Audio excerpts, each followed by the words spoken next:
Hello, everyone, and welcome to Ready, Set, Save. I am your dungeon master, Mateo, and these are our lovely players. So let's go one by one in order. Rose, why don't you introduce yourself? Hi, I'm Rose, she, her, and I'll be playing a Tabaxi Hexblade Warlock and also Bard, I guess, who is named Suni, and he uses he, him. All right. Lead. Hey, I'm Walid, he, him. I'm playing a character named Ethan, who is a shadow sorcerer. And he's an half elf. He's also he, him. Rye. Hey everyone, I'm Rai. I'm be playing Basil Raven Whale, a Circle of Stars druid. Both me and my character use he/him pronouns. And Cal. Hi, I'm Cal. I use she, they pronouns, and I am playing Sage Ravenvale, who is a death cleric who uses she, her pronouns. Nice. So, last time, I'm gonna give inspiration once again to like anyone who wants to summarize what happened last session in like a brief. Sure. Yeah, Rose. I feel like I'm gonna need it, so I'll go. Get ready. Okay. I'm not very good at summarizing. Please bear with me because I'm doing my absolute best, and that's what matters sometimes. So we're on the hunt for Floon. Yeah, we're on the hunt for Floon. We left the yawning portal, and now we're looking for this fucking redhead. We end up in the as we're wandering towards where we think that he is, which is at the Skewered Dragon. We passed by a bombing where we found snake tattoos on the back of the neck of a dead body, and also there was an alive body. It's not alive anymore. So that's how that went. And there's like a turf war going on between the Xanathar and the Zhentarim. And then we heard a distant explosion in the southeast. And then additionally, we went to go and gamble, and Aiton won some money because he cheated, but nobody knows that. And then also, I very nearly got banged, which was nice. And also, that woman, Melinda, who is a drag queen, they gave me a lot of information concerning Floon and Ryanair. Is that his name? Renair, yeah. Renair? Cool. Renair Neverember. Not the airline, a different person. And we were, who was waylaid, Melinda says that they were waylaid in front of the purple shop. I don't remember what the name of that thing was. And then she's not sure where they went, but it was dark. They were ambushed by people wearing dark leather, and they were taken into an alley near Candle Lane. And that's where we left off. Also, I got a letter that I need to open at some point, but it's from the Masked Lords, and I'm planning to open it in front of a lot of people. And I wore a cursed cap. Oh, yeah. Yes. With a mullet. And you grew a mullet. Yeah. Okay, that was lovely mullet. Yeah, that was a good concise summary. So I'll give you an inspiration. Truly. I also like how you forgot that you almost died by falling off the roof. Oh yeah, I did almost die, although that was entirely not my fault by my own estimation, so it's gonna be fine. Selective exclusion. Selective exclusion of facts will show you that was not my fault. Right. Yeah. Okay. So, actually, we gotta take care of business here. So, I know that Walid, you wanted to go ahead and find Melinda. So if you want to, I could, but you know what? Actually, yes, I would go to Melinda. I guess I would presume that she's still in this this tavern or pub, right? So yeah, she took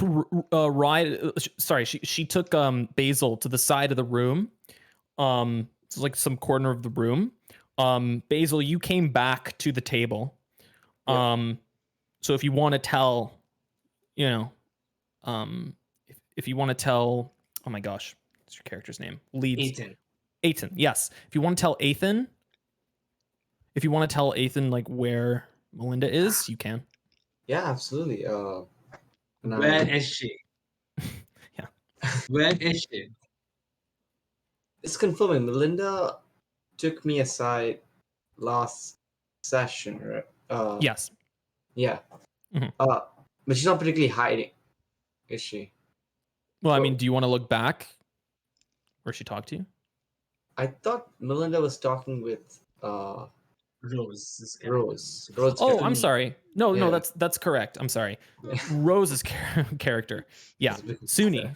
Okay. Suni. Yes, he was talking to you. She was talking to you. Yeah. Great. Oh, Melinda?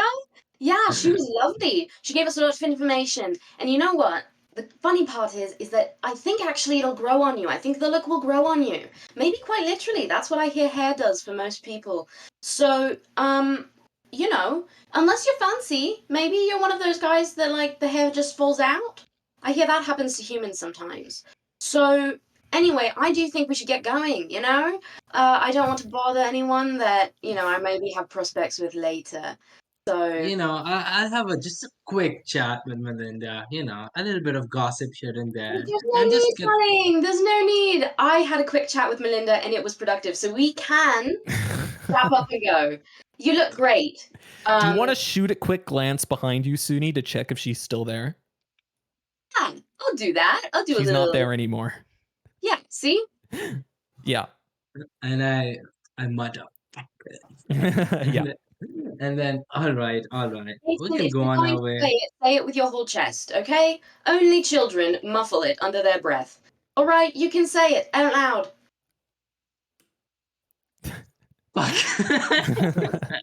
Okay, that was a good effort. Let's round up. We need to head to Candle Lane, and I'm going to relay everything that Melinda told me about it. So, all right, fine. We're gonna head there. Candle Lane to find Floon, right? Yes.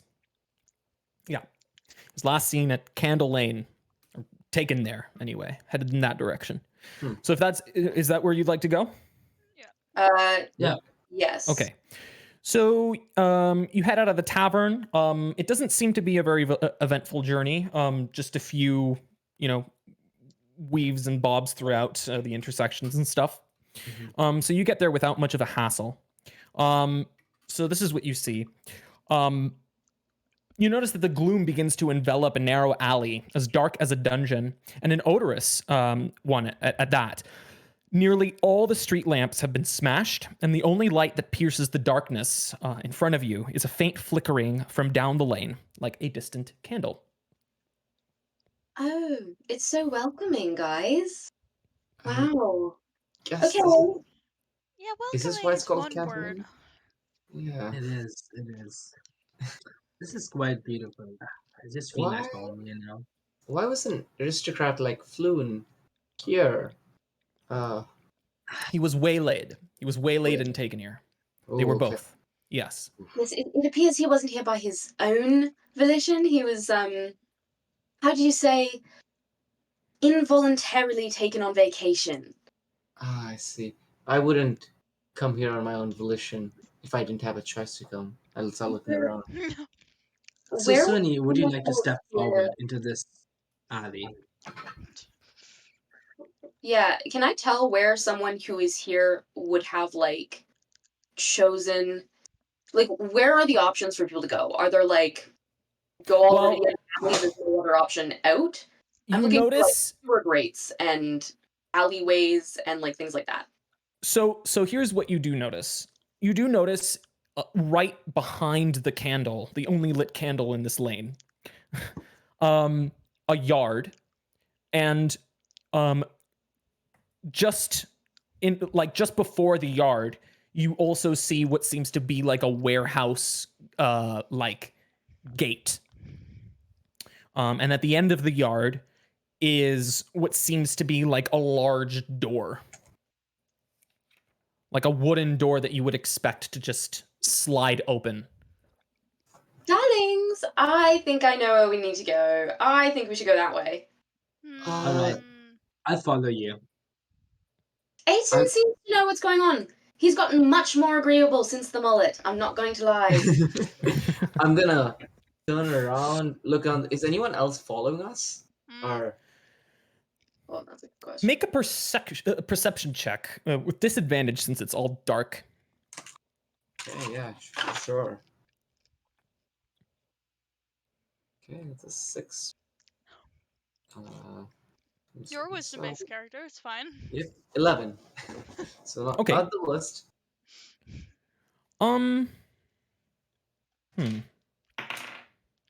Okay.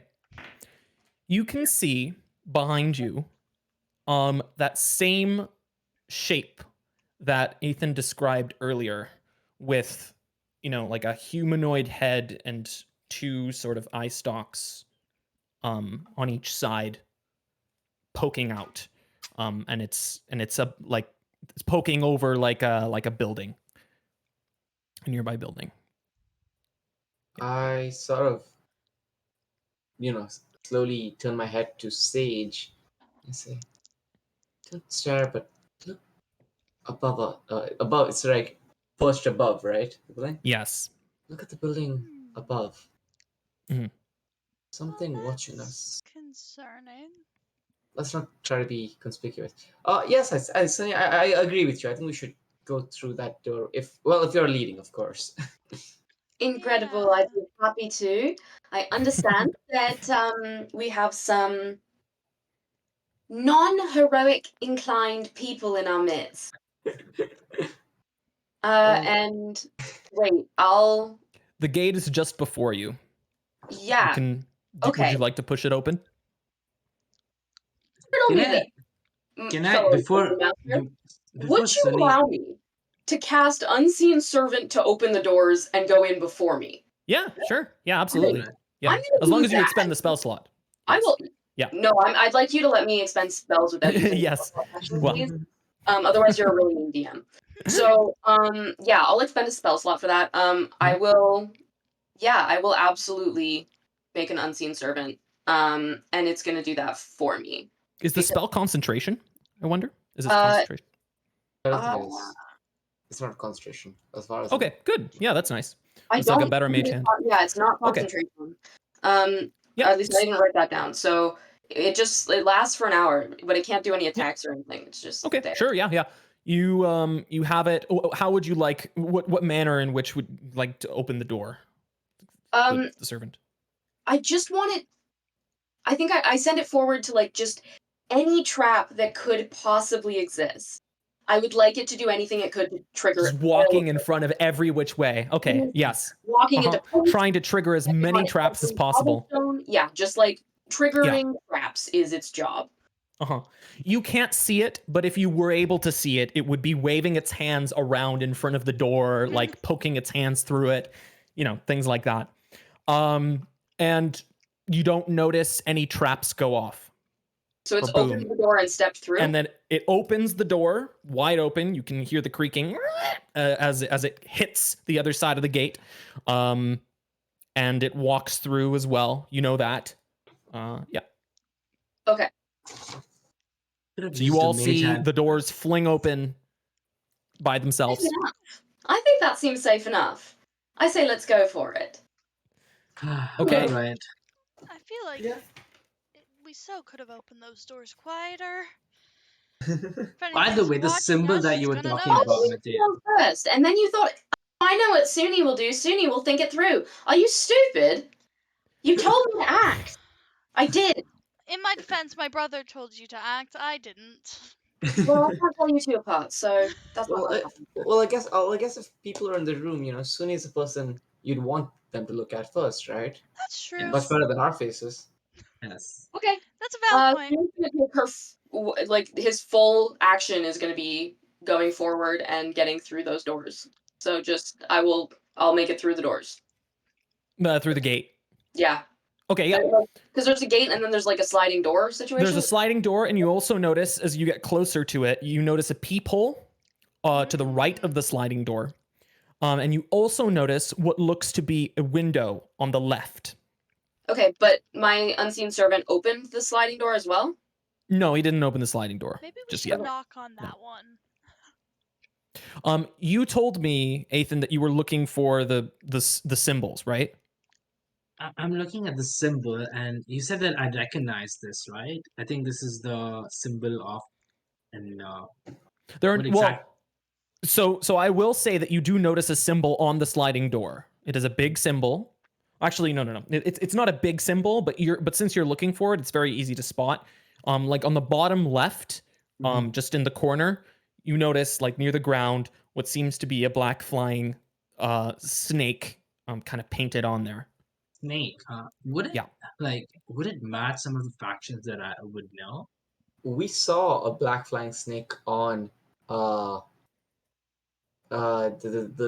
burnt individual, did we not? Mm-hmm. Yeah, yes, I think you we did. did. And that was the Zhentarim or the Xanathar guild? Zhentarim for sure. Zhentarim, alright. So these guys are the Zhentarim. Alright. I'm gonna walk in too, but stealthily, I guess, just to... So can you describe me how, like, where are the people exactly? Okay. Would you all like to roll stealth Yes. as you walk into this courtyard? So now we walked through the door. What's on the other side of the door? It's a hallway, right? You said? No. You didn't walk into the door just yet. Walk. You're just in the courtyard past the gate. Cool. The gate doors. Should all roll stealth? Yep. You can all roll stealth if you want. Decide. A nice 10 with disadvantage. That's 16 for me. Wait, do I also have disadvantage? Why did you have disadvantage? Because I'm wearing armor that gives me disadvantage. Sick. 16, not with disadvantage. 12 for me. A 15 for me. Okay. I was sort of walking there. I'm like, hey, Sunny, you told us that you were a masked lord, right? Do you have like a mask, even if you don't wear it? Like, do you get a mask? I carry it with me at all times, actually. It's really inconvenient because sometimes they call me things and I know they tell me that they're going to happen well in advance. I never get that information somehow. So I just carry it with me all the time. That way when they come to collect me, I can just throw it all on. So I do have that, yeah. Have you thought that perhaps the information is in that letter that you've yet to open? I'm not going to open that until I've got lots and lots and lots of people to look at it with me. So it's really cute that you think I'll do it for you, but I'm not going to. No, it's a prized possession at this point. Hey, also, Sunny, like you said, you have a mask and robes, I guess. Do you have like a secret password or something? How do they know it's you down there?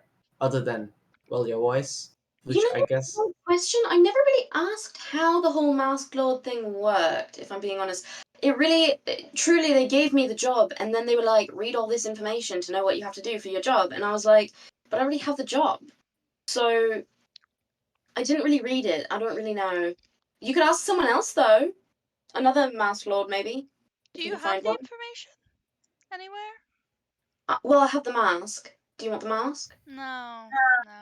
Basil likes to read, so. Yeah. What are your passive perceptions? 15. 15. Also 15. Okay. A 9. And I expect worse for Suni. 10, actually. I'm better than Aiden. Oh no, I mean worse in comparison to the cleric and the druid. Yeah. Okay. All right. Well, yeah. So you notice 3 points of entry. In summary, you notice the loading door. You notice the peephole, and you also notice the window. Although, as you get closer to it, you notice that it's painted over. Just black paint. That's concerning. Can I put my ears to the window or the walls to maybe hear out what the people are speaking? Is that possible? Sure. Yeah, if you'd like to. Yeah, make a perception check. You've already rolled stealth for me. A 0. Okay. Well, you press your ear against this, and all you hear is just like you don't hear anything. Like it's like you're pressing against like I don't know, like a solid block of wood. Aiden, hit your head against the wall later. Right now is go time. What are you doing? I can hear them. I can definitely hear some things. You should try it too. I can hear them speaking. I'm not sure they cleaned that wall. A bit. I'm not sure they've ever cleaned it. Well, he's pressing his ear against the window. Oh. Yeah. I'll give it a shot. Yeah, if you'll let me, I'll do the same thing. Yeah, sure. Yeah. Just a perception? There's room enough for 2 heads. Sage like turns to Basil. Is like, I worry about those two slightly, just a little. Yeah, Sage. As you're saying this, these 2 people are just pressing their heads against this cat and this. 0. Okay. However, I would like everyone to know that that was a natural 15. Nice. Do I hear Okay. anything? It's not a natural 20, but I really felt like it was worth What's it unnatural? 15. Oh, 15. Okay. There's no modifier. Oh, okay. Yeah. You don't hear anything inside. Aiton, I'm never listening to you again. And I want to knock on the door. Oh, which one? The closest one? Like the sliding door? Mm-hmm. Okay. You knock on the sliding door. No response. You don't hear anything inside as well. Maybe this isn't unlocked. I'm gonna put my hand against the sliding door and try to. It is locked. Okay, it's locked. Yes. You do notice a padlock, actually both on the window as well as the sliding door. Interesting. Well, the Very window we can interesting. just break. You could also do that. Yes. Unless somebody has a method to open a padlock, which I don't. Interesting. Do you guys want to go in quietly? Is that the aim? Why I don't know. do Do you you have a way to open a padlock? Because if you don't have a way to open a padlock, I don't think we're getting in there quietly. Ah, I see. And I pull out from my pockets some lockpicks from my thieves' tools and attempt to unlock the Okay. padlock. Make a sleight of hand check with proficiency. Okay. Assuming you have proficiency in Yeah. thieves' tools. Did you? Yes, did I you, do. Or Did you dexterity pick check. this up when you stayed in the castle ward, right? Yeah. Did you find me Basil, I take back my earlier statement. He is now proving useful. Ooh, a nice 22. Oh, sweet. Ooh, that mullet has really made a difference. I'm not going to lie. Yeah. You lock it, you unlock it, not only with ease, but with, very little sound. Clara. This is easy. Wait, which one are you unlocking? I would say the sliding door, right? The sliding door? Okay, yeah. Wait, now that it's unlocked, can I get my unseen servant to actually open it and step through, trying to trip any alarms? Sure, yeah. Great. Would you like to stand back as this occurs? Yeah, I think I'm going to be like, okay, everyone, behind me. And then I'm going to go right flush up against the wall. And I'm going to go, okay, unseen servant, Atom. And Okay. it's going to open the door and try. It's just stepping on everything it possibly can. It's making a ruckus. Not like a noise ruckus, but like, it's, it's touching everything that could be touched. The door slides slowly open. Okay. And in its wake is some kind of gas cloud, a green cloud of gas. From what you can see under the candlelight, possibly spores, starts pouring out of this building. Okay, but we run. Okay. Yeah, I'm gonna say, okay, everyone, back. Okay, it's so fun. Let's go. Let's go. All right. Okay. Yeah, you haven't caught a whiff of it. Can I? But it seems to be pouring out quite slowly. Can I attempt to like? Is that a nature check? Does it seem like an artificial kind of poison? Or is it like kind of spores from like a fungus, like a plant kind of thing? Yeah, if you'd like to make a nature check. Yeah. Yes, I would like to make a nature check. You're a circle of spores druid. You can do it with. Oh no, you're not a circle of spores. It's just circle of stars. Well, I was gonna say with advantage, but no, that's fine. normal. Regular checks fine for me. Oh, that's good actually. 18 plus 5, 23. You don't believe these spores have originated from a fungus. Well, maybe some kind of fungal creature, but you think this originated from some kind of not a monstrosity. What is this creature's name? Hold on, just a second. Let me see the actual type. What I'm hearing is somebody went out of their way to cause aberration. It should be an aberration. Yeah. Oh. Okay. Yeah, an aberration. That's concerning. As we sort of retreat back, can I look back and up and see if I can still see the shadow of whatever figure? It's still watching you. Yep.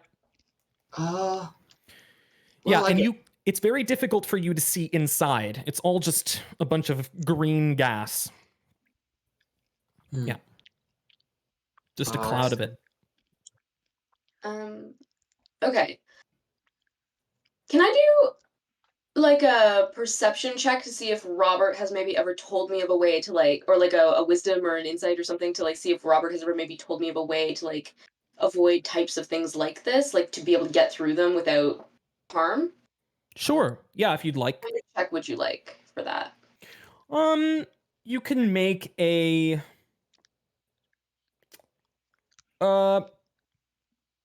you can make like a nature check with advantage. Okay. Yeah. 17. Not fucking 20, man. Okay. You think that a really good way Robert. to decrease your odds, or at least maybe give yourself an advantage against the ensuing Constitution saving throw that you're going to be having as you walk inside, would be to just cover your mouth, either with cloth or your own shirt. But as you do this, you will have your free hand occupied. I will say, for any potential combat that might ensue.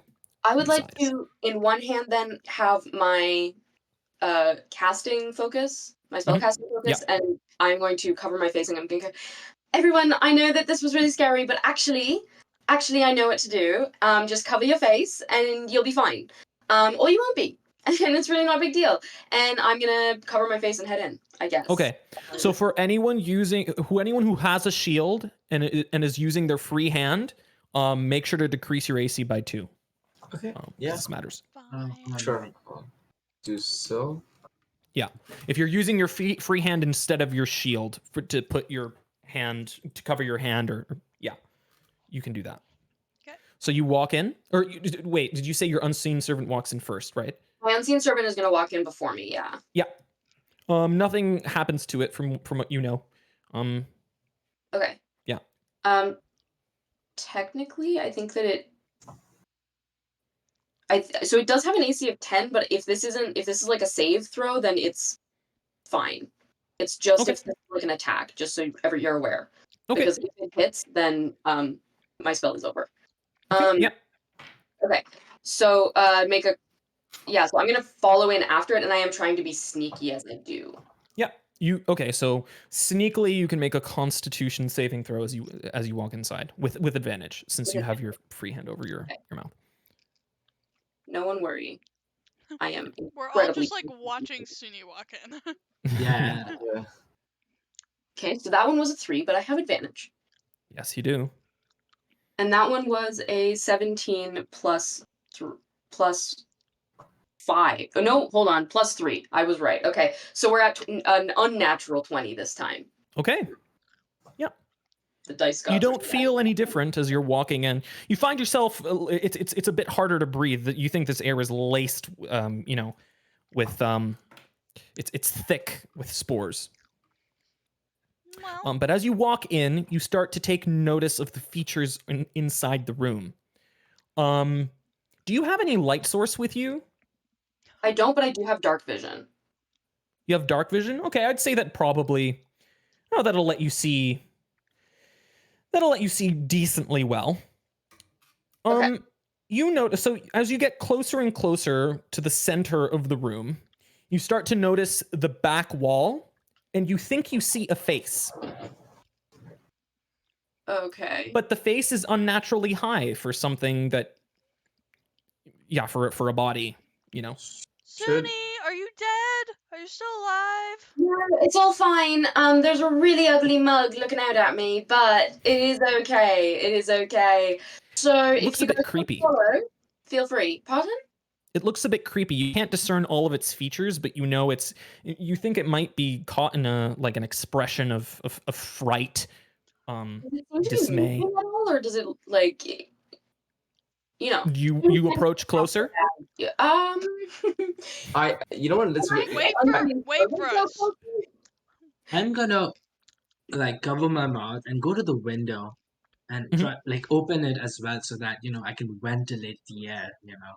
Oh, you want to go into the window through inside the building? No, I see what you mean. You did notice that like even opening like the loading door like didn't really like move as much gas as you would have liked to outside. Okay. Yeah. A shame. I guess I'll put my shield sort of at my side. Use my free hand to put a cloth over my mouth Yeah. and follow Suni and Same drag here. Basil along with Me me. too, I guess. Yes. Put my shield behind. If you would like to open the window, you can, but you'd have to make another dexterity, to unlock it. Yeah. I see. No, I'm just wondering, is this gas flammable? That's a good question. Let's hope we don't find out. Please don't try and set anything on fire right now, because if you try to set it You on do know fire, that we're all also going to be on fire. you do know that there is a person inside. Yes. Maybe alive or dead. You don't know. And Right. there's also Suni inside that we'd rather not burn alive. Suni, as you approach a little closer, something brushes against your foot, and you look down, and it's a corpse. How long has that corpse been dead? Can I tell? Does it look like new, or is there some decay setting in? You look down, like you try to get a good look at it. Seems to be dressed in the same kind of garb that you'd expect the same people that you saw at the bombing to be dressed in. Is that by any Black. chance black leather? Yeah, black leather. Yes. Okay, cool. Do I see any visible tattoos? You check his forearm, and you see in the back of the neck, yes, like a black flying snake. He's got like blood trailing out of the corner of his mouth. It seems as he was stabbed to death. And it looks recent then. Yes, there was a pool of blood next to him. Okay. Basil's gonna cover up his mouth, and I turn to Say, I guess we should go, and we can't leave Sunny alone there. Remember what happened last time? We let them alone in the roof. I'm gonna slowly enter. Yeah, Ethan, come on, we can't leave you out here either. If we leave either of you alone, I fear bad things will happen. Yeah, and I'll Sage enter will the. walk in. Yeah. Okay, you all walk in. No, Can I we do. can I try and whisper behind me to like these guys to like just be I'm just trying to like let them know that there are dead people who are recently dead here, snake tattoo kind of situation. So I think I would like to turn around and go, okay, so there are dead snakes here. But the people kind, not the like regular kind. Yeah. As you walk closer to the back wall, you also notice your foot brush up against another corpse, but this time it is of a different species than the one that you saw previously. It looks to be a bugbear. Oh. Wow. What was the other one? The snake guy? A half elf. Half elf, okay. Yeah. I don't know if that's important, but I'd like to know it anyway. And now I'm brushing up against a bugbear. Yeah, he seems to be dressed in brown leather. And just because I'm a very newbie player, just to clarify, the bugbear, that's the really stupid one? The stealthy one. Yeah. Okay, so I don't know what that is. I'll look it up. Okay, does it have any tattoos? Yeah, so you look around, you notice a tattoo of what looks to be a circle with 10 spokes. Okay, so that eye thing? Xanathar good. So. And now that you're closer to the wall, Suni, have you ever seen Alien? Oh, you mean the one with my one true love? Is there any weirder? What do you mean by that? One true love. She's the only woman I'm ever gonna love. Sorry to my partner of 7 years. I see. So okay, yeah. Yeah, for sure. Yeah, I have seen that several times. Don't ask why. Yeah, you've seen like the alien pods that they hang people up on the walls with. Yeah. Oh, cool. Yeah. Well, like in the deleted scene, actually, sorry, it'd be Alien 2, or Aliens. But it's the same kind of deal. You notice that the reason as to why you see this head so inexplicably high on off the ground is because he's seems to be stuck against the wall in this weird like fungal pod. Yeah. Exactly. Okay. And you notice his face slowly move. Oh my god, Yeah. are you still alive by any chance? He's covered in green slime, and you can tell that there might be like a bit of fungus like on his face as well. I have watched The Last of Us, so this is not a good omen for me. Yeah. Okay. He turns towards you, slowly, and he says, "Help me," very weakly. Love to, laddie. I'd love to. That sounds lovely. What is this that you're stuck in so that I can help you? I'd like to. I'll cover my mouth and say, we should still help them. I'm gonna see if I can make some sort of nature arcana check to try to understand what kind of. What is this? What exactly is this? Yeah. What is this? What You can are make you? it. I cannot guarantee you that you will know. This is very abnormal, even for someone who's seasoned in Yeah. fungal knowledge. What kind of check would that be? Nature, just again. 5. 18. You don't know. You'd maybe be able to wager a guess since it's from like an aberration. You actually have no idea. It's not common. It's certainly not common knowledge for people who would know what aberrations are like. Yeah, I'm more like forest. And, Yeah, or my- even like who's someone like for someone who's like a fungal expert. Yeah. This We is should very let him abnormal. down. I think we should let him down. And He says, "They're still here." Like you all to make a initiative checks. oh no. Great, Yes, great, roll great, initiative. Great, great, great. I have concerns. Many Okay, concerns. truly, God must love me because that is a nat 20 plus 2. Okay, nice. Ooh. So 2 nat 20s today. I don't Yep. want to. I'm gonna knock on some wood here, but guys, no one can kill Suni this time. It's Jover, Sunny. You're used up all your luck. Yeah. It's never coming back. Before I sent the letter out to all avid fans. Since this man warned you, you will not be surprised. Yay. Okay. See, communication wins once again. Yes. Yeah. Communication first. Okay, Suni, you told me we'll lead. 17. 17. Okay. Just out of curiosity, did anyone else roll higher than a 17? Yeah. 18.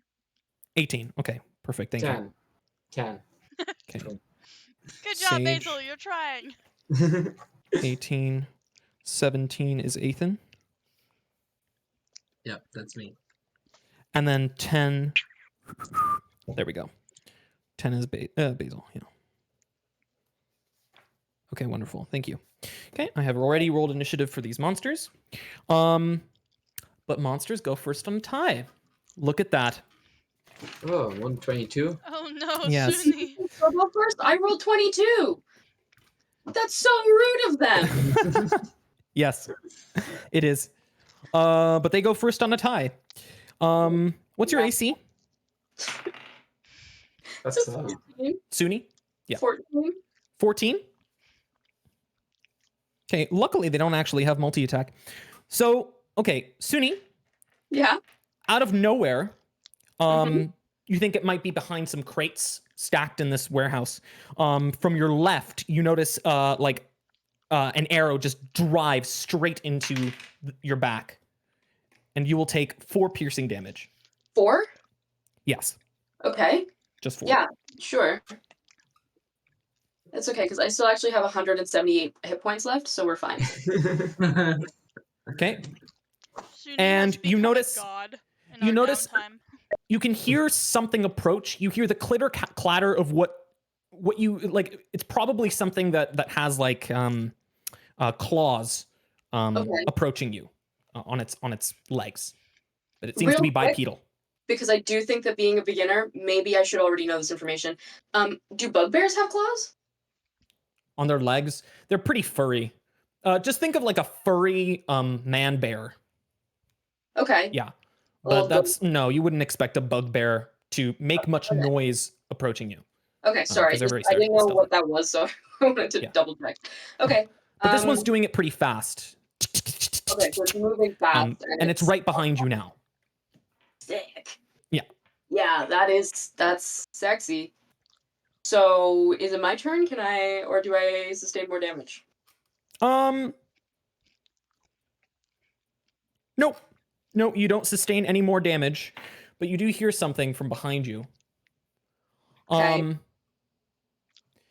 You hear some man say, "As you wish." As you wish. As you wish. This is the You turn fucking around. point, right? Okay. Yeah, I'll turn around and I'm not holding any blows. I'm hitting him right away with an Eldritch Blast. Yeah, you see a giant crow head and an accompanying crow body. It's like a humanoid crow. Because if he likes shiny things, let me tell you, Eldritch Blast is just for him. And it will be the thing that I'm hitting him with, hopefully. With disadvantage, because he's right next to you. Okay. Yeah, no, that's actually, yep, that's all okay, well, you know what? We're here now. I forgot about that. Okay. You can if that's fine. You can retroactively like pull out your sword or something and hit it with that. If you want to do that. No, I'll stay true to my usual capers. Okay. Okay. Range for a cantrip, do I still add my spell bonus thing? Like my spell. No, you don't, because you don't have agonizing blast. Okay, so that is a flat 17 then. To hit? Yes, you hit it. Okay. Yeah. So that's 1d10. Right. You hit this black crow, and it seems to be very long beaked. I do 2 points of damage. Okay. Damage is damage. Pardon? Damage is damage. Damage is, and every point counts. Yep. Listen, Yeah, I set my d20 out under the moon because I'm a loser. But I didn't set any of my other die out, and it's becoming evident. I'm not going to say that I'm a crystal girly now, but Are you using your wand? yeah, absolutely. There's a little bobbity boop moment going on, and it is dishwater yellow, but it's sparkly. Yes, the dishwater yellow like hits him with a small. Just really underwhelming. Yeah. Sage, it's your turn. Oh, it's my turn. Yes.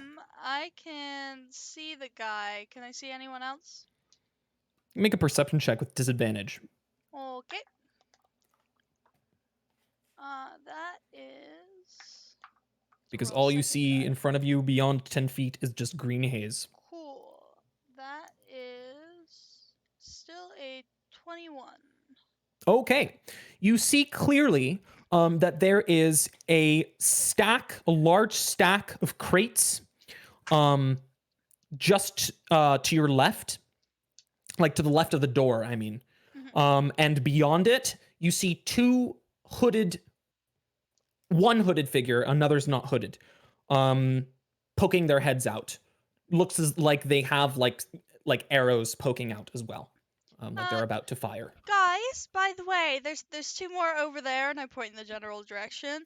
You also notice beside the crates there's an opening, and there is another birded figure headed your way.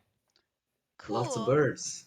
That's concerning. Are there enough? Are there 2 that are like directly beside each other in a spot that I could hold dead both of them? Yeah, yes, you can. Yep. Cool. If you'd like to. They need to both make wisdom saves. But you'd be rolling with disadvantage. I'm not rolling anything.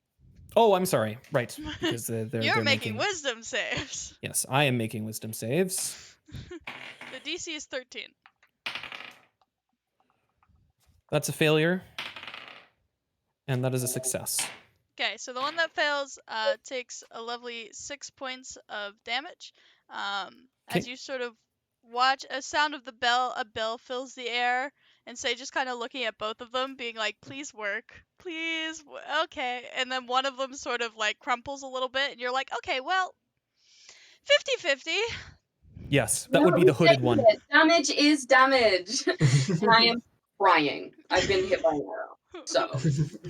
I accept that one of them did not do well. Yes, you can see them shivering after they heard this dolorous bell. Also, can I bonus action cast Shield of Faith on myself? Oh, of course. Yeah, if you'd like Thank to. you.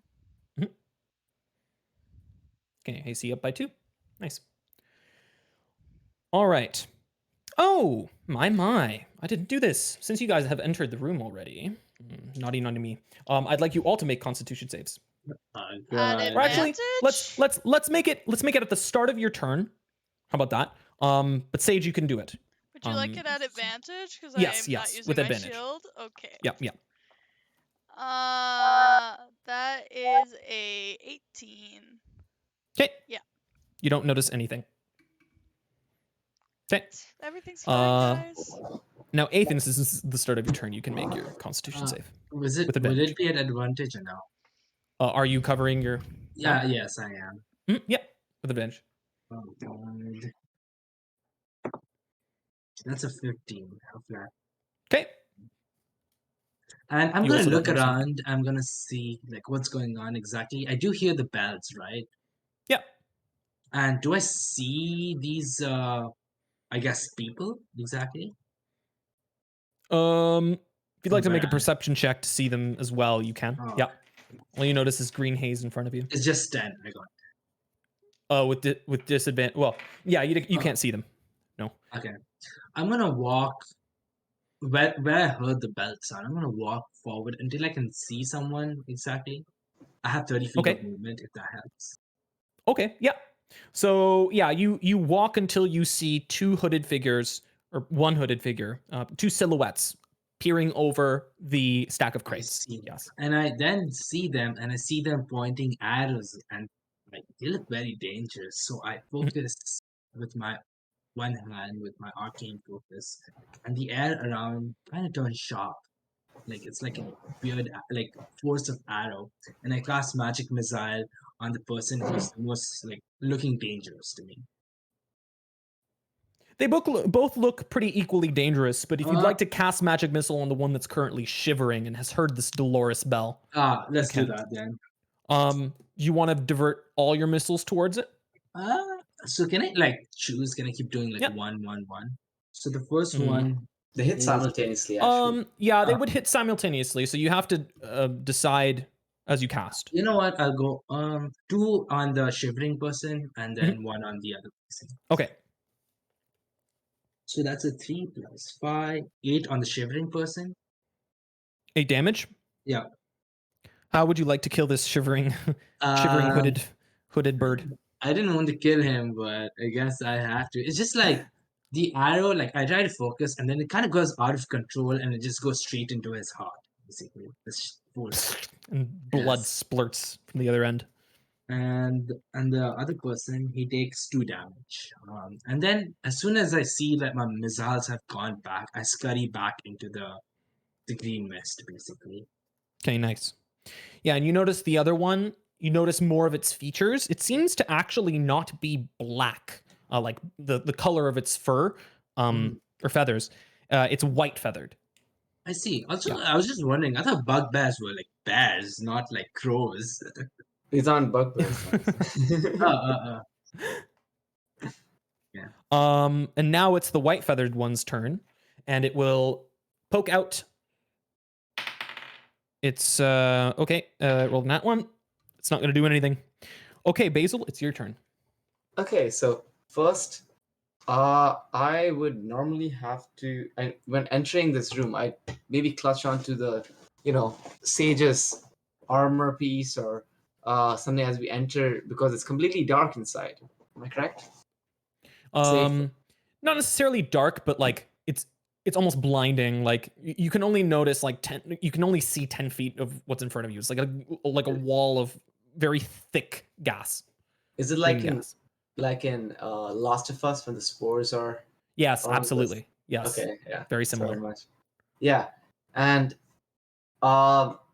as Sage sort of moves and uses her free hand for a somatic component to do a cast Toll the Dead, I lose track of her, and instinctively I reach forward and clutch onto her shoulder, but doing so I drop my the bandana holding over my mouth. Okay. And it's dark, and I don't like the dark at all. I'm going to reach my hands forward as this constellation of the Archer appears above me as I cast Guiding Bolt at the big white one. Okay, the big white one? Okay. Yeah. And so you took away your free hand to do the con save? Yeah. No, and as the Guiding Bolt starts shooting out from my hand, anyone who would notice would see that Basil's chest is not moving in the darkness. Deathless nature, if that's the feature you're looking for. Oh, okay. I see. Yeah. All right. As the can I roll to hit with Guiding Bolt? You still have something covering your mouth, right? I don't, because I don't need to breathe. Oh, okay. I'm sorry. All right, yeah. Yeah, you can just roll for Guiding Bolt. Because you don't even need to breathe. You don't need to make a Constitution save throw. Yeah, that is a 16. Do I roll a disadvantage or not is the question. You are close enough to it to see it decently well. Yes. Yeah, assuming you're close enough, you can just make it with normal. So yeah, that hits. Yeah, and as this constellation appears and glows slightly, and this beam of golden light shoots towards this white Kenku, I want to say. Yes. You'd see the cloth fall off Basil's mouth, his chest not moving, and as the Kenku is struck, he takes 13 points of damage and is glowing brightly. So there's something glowing in the room now. 13 points? Yes, 13 points of damage. How do you want to kill this one with your white radiant light? I kind of wanted to light him up so I could see. Oh, okay. But yeah, maybe in this, because I'm surrounded in darkness, I can't see. I don't know where Sage is. In fear, the first thing I see is this flash of white feathers, and I reach my hand out, and this constellation appears, and this beam of light pours through, and it goes right through his chest. I just look surprised as he glows and looks me in the eye, and before collapsing, I collapses over the pile of crates, and it's still got this white sort of light radiating from its chest. You can have that be like a light source if you'd like. Yeah. I instinctively go down, grab the cloth, and cover my mouth anyways, despite the fact I don't need to. Okay, sure, yeah. That'll be my turn. Okay. And if anyone would like to know what these creatures are called, or like recognize the creature, you can make a... Well, do you want to make a check, actually, Basil, right now? Like with advantage? Just like a nature check? I'll do that. To know what these things are called. Yep, that's 19. Yeah, you recognize this creature as a Kenku. Okay. You notice that you know that they're very stealthy. They've got a very stealthy nature. Stealthy bird people. Sweet. Yes. Okay. Mm-hmm. That is... Who cannot fly. Okay, cool. Sad. Okay, that will be my turn. Legend says that they were cursed with no flight. Oh, really? At birth, yes. Okay. It is the other Kenku's turn. So the one on the right, actually. Is this the one that attacked me at the beginning? No, it's one behind it. That one will go up to you as well. No worries. Sorry, the one behind it will. Mm-hmm. And in a very sarcastic, like a sassy voice, it says, "Tweet, tweet," as it tries to hit you. You said your AC is 14? 14. That barely misses. Come up with a better catchphrase. Oh my god, don't come at me like that and have a shitty catchphrase. Tweet, tweet. Who are you? Elon Muskius? And then his friend will also try to attack you and fails. You just can't hit me, okay? Just leave it be. As it should be. It's your turn. Yeah. Don't tempt fate, Sunny. fate can't be tempted, okay? I make my own. And I would like... They're right next to me? 2 of them are next to you, yes. One that is half bald, the other long-beaked. Okay. Does either one of them look a little bit more injured than the other? Yes, the long-beaked one that you hit earlier. Okay, great. I'd like to go for the one that doesn't look quite so injured. Yeah, his friend. Yeah. Great. I'd like to, as a bonus action, cast Hex on him. Mhm. And then I can Since cast your a next- cantrip and a Yes. Hex. Yeah. So I'm additionally, so I'm going to cast But- my... Yeah? You can switch to your melee weapon and you wouldn't be hitting with disadvantage if you were to use Eldritch Blast. You'd still get your Hex bonus. Right. Okay, because so I can't cast... You can cast Eldritch Blast. Right, but like as a cantrip, I can't cast Booming Blade then because I don't have my... Oh, I'm sorry. Yeah. Oh, well, you'd have to switch your weapon. Okay, Oh, so I see. Yeah. Right. Tricky. I think you can cast Booming Blade because I think it's next time you hit. Is it a next time you hit like activation thing? No, it says Or that is it just- you brandish a weapon that does... So you brandish the weapon used in the spell's casting with a melee attack. Oh, I see. So I like... Let's just say that as you're casting the spell, you can brandish the sword. Okay, like I can yeah. make another con check if you want to, like I'll drop it if I need to. Sure, but you'll make the save next time. Normal Okay. save. Yeah. So I didn't make my save this time. Should I do that first? No, it's not the start of every turn, but Okay. if you were to change, Okay, if so you I'm don't gonna, have something covering your mouth. I'm gonna Yes. cast Hex, and then I'm going to take a melee attack against it using Booming Blade. Okay. So that will be my regular. Okay. Sage, I will also say they are next to each other. The 2 that are surrounding. Yeah. Yeah. Sunny. No, that's great. Does it have an AC at or below 10? Because if not, it doesn't really matter. It isn't. Yeah, it's not at or below 10. Yeah. So Unfortunate. Suni just sort of is trying to grapple it and just like it slips at the last second. He's sort of like bending down to pick the sword back up. It's kind of difficult when your sword drags on the ground behind you because any bump Yeah. you hit, the sword is just not always where it's supposed to be.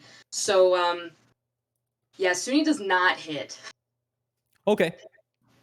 But unless they've succeeded on I believe they have a wisdom save Hex. I think it's only if they hit. Or it's only if you hit. Yeah, it's only if I Is it- hit, but I think I also want to give the target disadvantage because right, for the hex, right. So Yep. I would like to give them disadvantage on any ability checks made with strength. Strength checks. Yep. Yeah. Sounds good. All right. And you targeted the one that didn't look battered, the half bald one. I targeted the one that is like Yeah. still looking pretty good. But I didn't deal any damage, so don't worry. Okay. All right. Sage, it is your turn. You see Suni being waylaid by 2 melee-looking Kenkus. One half bald, one long-beaked. Oh, you're muted. You muted. Sage nicely looks at the 2 Kenkus that put each other like side by side and sort of smiles as once again the sound of a bell fills the air and I need them both to make me wisdom saves. A serendipitous moment. Sage is like smiling. She's like, this is great. The DC They actually is both 13. make their saves. No. Okay. Well, that's that. Hardy. Unfortunate. The sound of a bell fills the air. Nothing happens. Sage smiles, sort of falls. She's like, well, next time. That's the end of my turn. I'm sure you can do it next time. We Ethan, can't all win all the time. Ethan, the sound of the bell is still ringing in your ears as you hear these. You see these 2 Kenku waylaying Suni. I do see that, right? Yeah. Ah, poor Sunny. I whisper. Sunni's to your right. And I look at these Genkus and I refocus, and these like shards from the air reappear, and then I cast magic missile again. Okay. And this time, so which one is the most injured one? The one Which one that is? got a little knockback from the Eldritch Blast. I see. I'll just Dishwater Young. I'll just hit him with all 3 of my Sure. darts. 3d4. And that's gonna be 6 plus 3, 9 damage. Okay. Nice. In total. And that's it. They hit with a thud, each one in quick succession. 3 of them. Yes. All right. Basil, it is your turn. The Okay, other so, ranged ones are dead. so 2 of them left, right? There are 2 of them, and yes, they are currently waylaying Sunni. So are they like opposite sides of Sunny, or are they like? No, they're both in front. Okay, that's good for me. I'd like to help, and the body's gonna stop glowing at some point. So I'm a bit surprised, but a bit less scared now that there's some sort of light source in the room. Still covering my mouth with the cloth, despite not really moving my chest. I draw a constellation in the sky as it glows on my tattoos, as one appears right above where Sunny and the 2 Kenku are, and the 2 Kenku will have to make me dex saves for fairy fire or be glowing.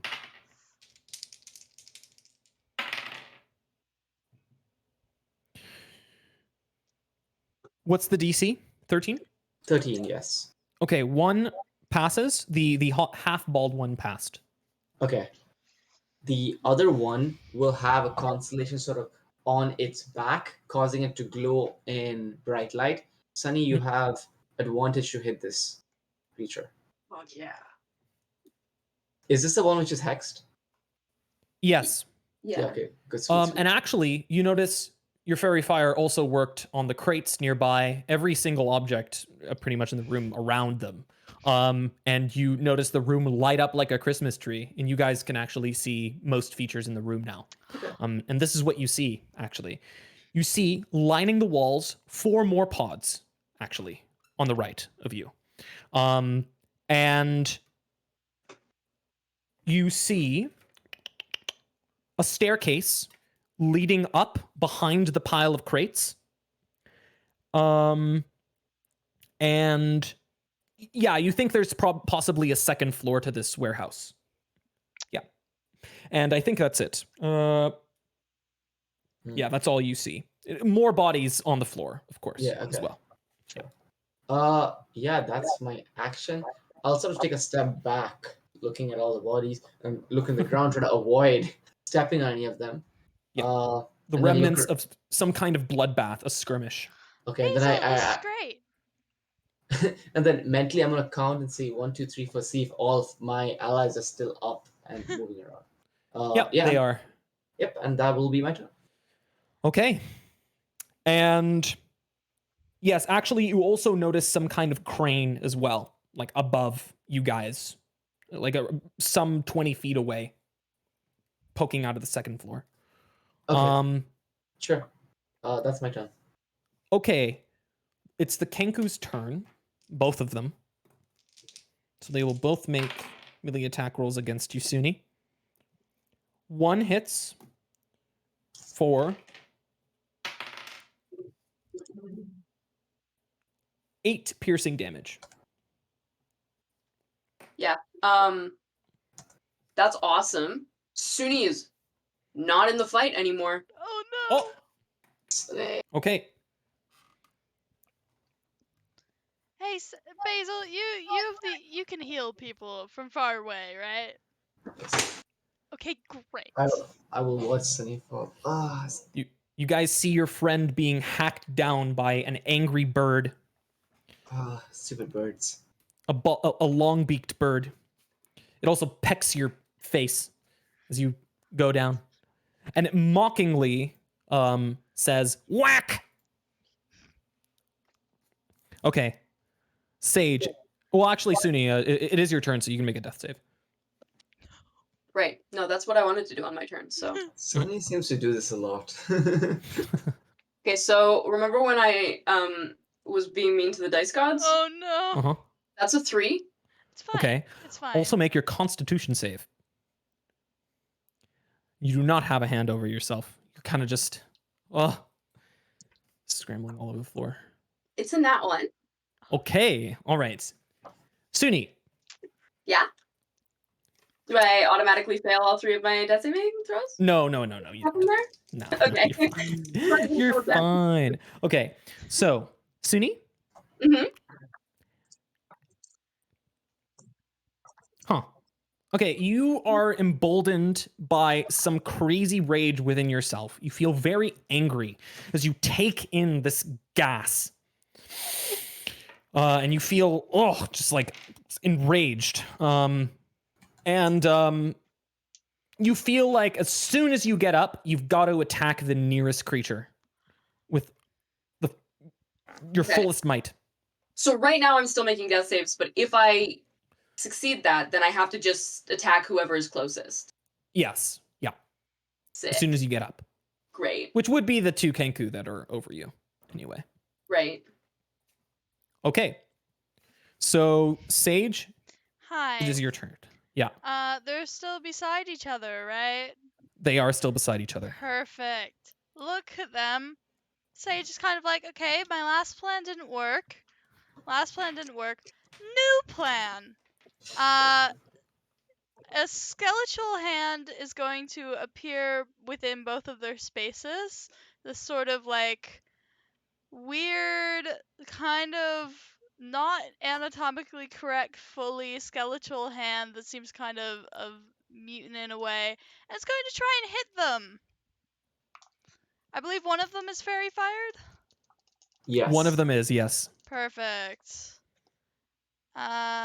So for the first one that's fairy fired, that is a 24, and now I'll just roll for the other one.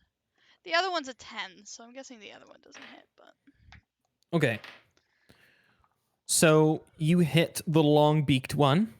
For 6 damage. Oh, which one was the advantage one, actually? Like, I'm guessing the one with advantage is the one that hit, right? Yeah. The one with advantage was the one that hit. The other one was a 5 before I added anything. Yes. So. All right. How do you want to kill this one? Oh, great. Hand. This lovely skeleton hand kind of comes out and just kind of grabs the beak of the Kenku and, like, pulls it to the ground. And, like, when I say pulls to the ground, I don't mean, like, sideways. I mean body, bones being crushed all the way down. Oh. Yeah. Sage is, like, smiling at this fact. Nice. Yeah. And you notice a few, like, entrails, like, spewing out of its belly as that happens. And then she looks towards the other Kenku and she's like, "You're next. Enjoy waiting." Okay. And it says,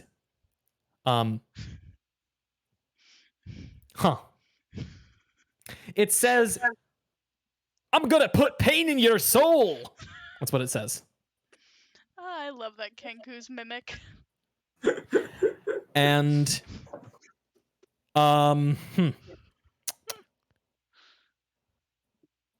Ethan, it is your turn. God. Do I still see these creatures? Yep. I'm gonna cast... One creature. Yes. I'm gonna look into his eyes, and as a sorcerer, I do not have many spells, but I know there's one trusty spell that I could always use. And that's my magic missile. So I focus myself, like I look into this creature's eyes, and the sharp needles pop out of the air and just go through it. They go through him. Let's roll for damage. Oh, that's 2 4s, so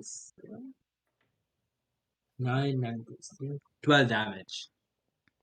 Wow. Well done. Yeah. You barrage this hail of thorns straight into its face. And you Yes. notice like its face is coated in blood. Mhm. And you can tell that it's pretty weak now. Very weak. Like one more hit is gonna kill it. That's it for me, unfortunately. Okay, Basil, you see this hail of thorns impact the Kenku coming from Ethan. What do you do? Is this Kenku gonna go next? By any chance? After you, yes. Uh, don't like Do they that. know that I'm gonna like if I get up, I'm attacking the thing that is closest to me? We don't know. Right now, Well, how would you like to express your anger, Suni? Well, Sunny's down, so. Yeah, It's Sudi's very unconscious. much like if you've ever seen like an angry cat, just like all of the hair on my body is standing upright, and truly, I am making the most insane chirping sounds. Okay, yes, that's what you see as Suni is just on the floor, like squirming. Okay, you know what? From my point of view, from Basil's point of view, what's more important than killing or maybe harming someone is helping someone else. So initially, he sees Sunny crumble to the ground, and he's going to clutch onto his onyx book with one hand, and as he does so, he starts the tattoos on his arms start to glow, specifically the ones which form a goblet above his head as he uses bonus action enters starry form of a chalice. Okay. And then So pouring this golden light onto her or onto Suni. Yeah, that will be my action, and then I will reach out and I will say to Suni, arise, okay? As these constellations appear above, touch Suni as I will heal him. Sorry, guys.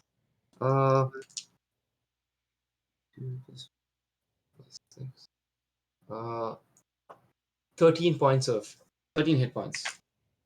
Fuck yeah. Out of curiosity, what was the So spell? irresponsibly, oh my god. Healing word. Oh, healing word. Okay. Healing word. Because I'm in chalice form, I add 1d8 plus wisdom modifier as well. Oh, nice. To any healing.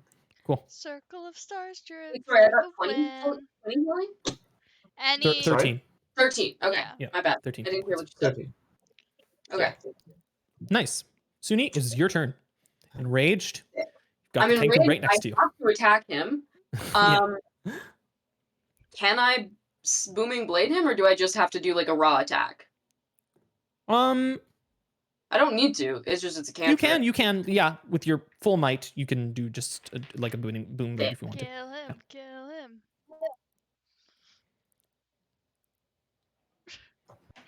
That face does not say killing him.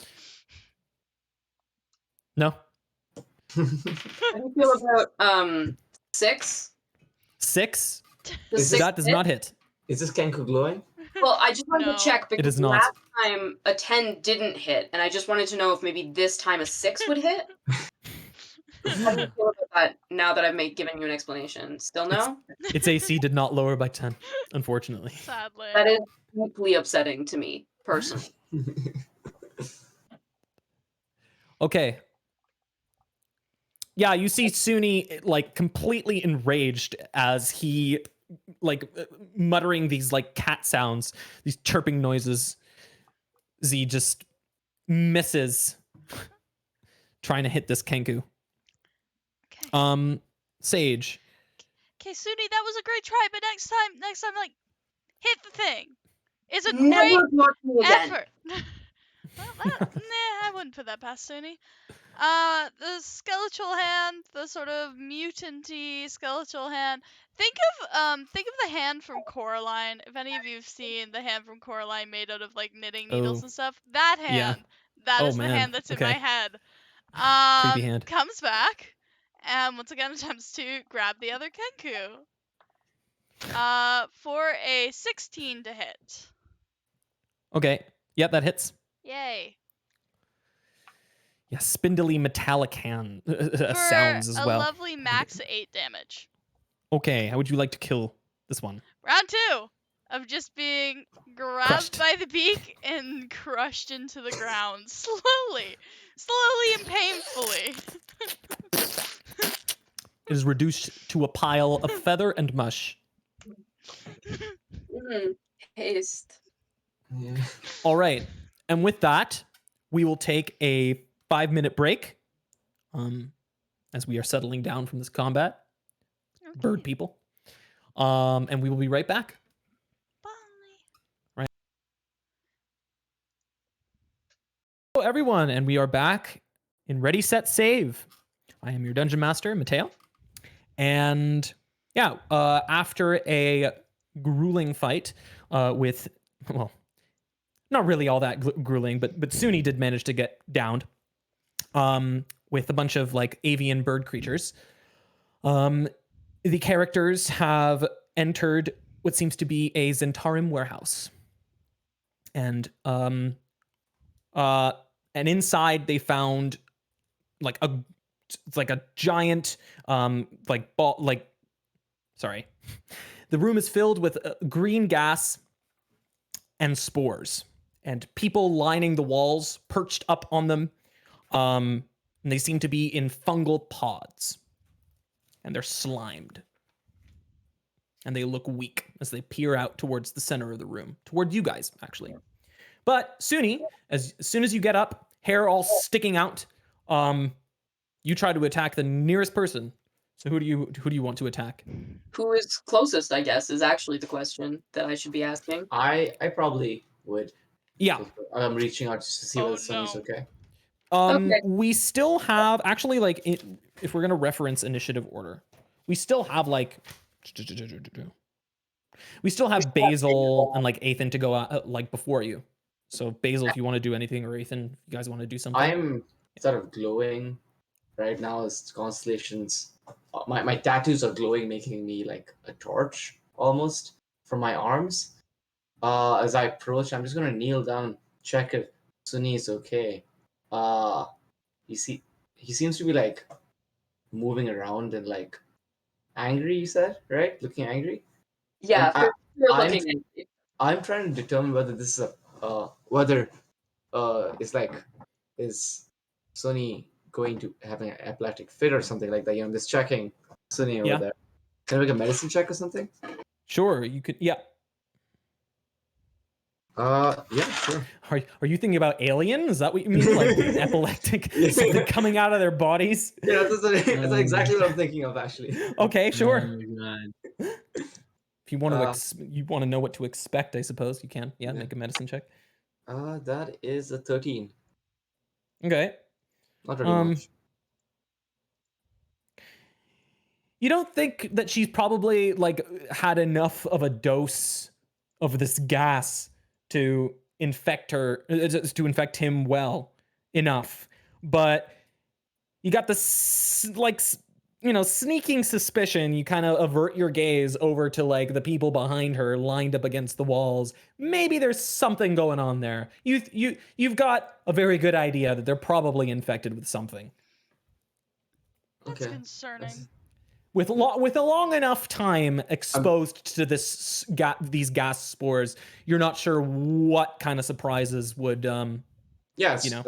As far as Basil's concerned, like there's the fighting stops. So Basil's covering his mouth and he's reaching and passing Sunny's cloth back to Sunny's hand. Oh, and Sunny, what do you do with that? I'm gonna fucking kill you, man. Oh no. You do notice Sunny's accent change. Damn. Oh no. I'm not sure if that was intentional. Was that intentional? Okay, yeah, okay. Sunny's in. Yeah, I seem surprised, and yeah, I'm just gonna end my turn just handing, as Sunny sort of recall a bit. Not gonna move away.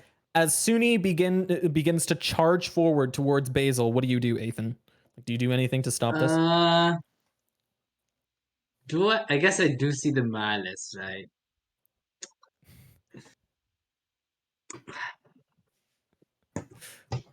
I guess I don't know. How far am I from this? You're about like 10 feet away. I see that you're like Sunny is kind of running towards Basil, and I try to like come in between. Hold on, Sunny, and I get in front of him. Okay, you get in front of him. Okay. Yes. I suppose Basil, you're gonna be. You can willingly just move away, but I basically try to like I don't know. I'll be willing to push back. You're gonna insert yourself between them, right? Yeah. So clear about rules because I am a crunchy motherfucker. But if he moves back out of my range, does that mean I have to opportunity attack him? I just want to know. I'm hoping the answer is no, but I am a hostile creature right now. Well, so technically it says you must use your action each round to attack the nearest creature. It's not an action. It's not an action. Okay. Also, my action is more like forced action, not forced movement. Yeah, it was vaguely forced movement. Yeah, it was also very vaguely forced movement. That's correct. I just wanted to double check because I do like to be a stickler for the rules sometimes. Oh yeah, that's fair. Yeah, and so we just want to stab Basil. They've been waiting. They've been waiting all. Suni's been like this whole time. As this scrawny, poor-looking lad moves straight in front of you, in between you and Basil. How do you feel? I mean, I feel mad. I feel mad as fuck, man. I am not having a good time. This is not a chill moment, my guy. And I will for sure be attacking. I'm going for the jugular, Cut that stupid mullet right off that stupid set of shoulders. That is a nat one. That is a nat one, guys. Big talk, little actual action. Secretly, Sunny actually likes the mullet. That's why. Yeah. Suni's on board with the mullet. Couldn't bring themselves to reach forward and touch the mullet. A little bit in France. Like, it's not hot, but it's like Billy Ray Cyrus hot, Like, it's not effective, but like it could be. I understand the vibe. I understand the vibe. You know what? I'll let you do this. If you guys want, you can try to shove Suni away, and they it doesn't say that you have to move. It's kind of like Crown of Madness, like in a bad way. But I guess in a good way actually. But yeah, if you just want to push Suni away, Suni, like you've got some control over your body. Like you're kind of half. You kind of half want to attack, but kind of don't. You think if you move yourself away. My brain able to be like, how might I think to stop this? Yeah, if you move yourself away, technically, you won't need to. Well, actually, no. You'll still need to attack with Eldritch Blast, so that's not going to do it. Never mind. So sad. And Eldritch Blast is much more likely, I think, to hit. Right. So yeah, you've got this sinking feeling of doom that whatever you do, even if you move away, you're still gonna something within you is just gonna pull out your hands, and you're gonna start Eldritch blasting people. So yeah. So yeah, I guess I try and attack Aiton. You try. I'm assuming that usually that means like a critical failure, right? Can I say maybe that my rapier has flown across the room? Sure, if you want to do that. Yeah. Sick. No more rapier from me. Thank you very much. Yeah. It lands, boom, like flinging the wall. Yeah. Just very much like, when you go to draw your sword, but imagine that your sword was still resting on the ground. And so when you do it, it just sort of it's primed for speedy exit. Okay. And really, I look at you, miss me, and I'm like, Sunny, what are you doing? I don't care about you, my guy. Fuck right off. What about Sunny's voice? What is going on? Suni's voice. Also, yeah. So I'm starting to wonder. Do you guys think the accent's real or? It's weird. I feel like Sunny's being possessed. I think the poison is blocking their throat. Maybe that's why the accent changed. Basil, my dear brother. That's not usually how accents work. We've met people with accents. These are people in accents and poison. I can't believe you guys have met anyone ever, and you're never gonna meet anyone again because I am gonna kill you this time. What would you three? You're fine. Don't worry. What would you three collectively like to do? After Suni.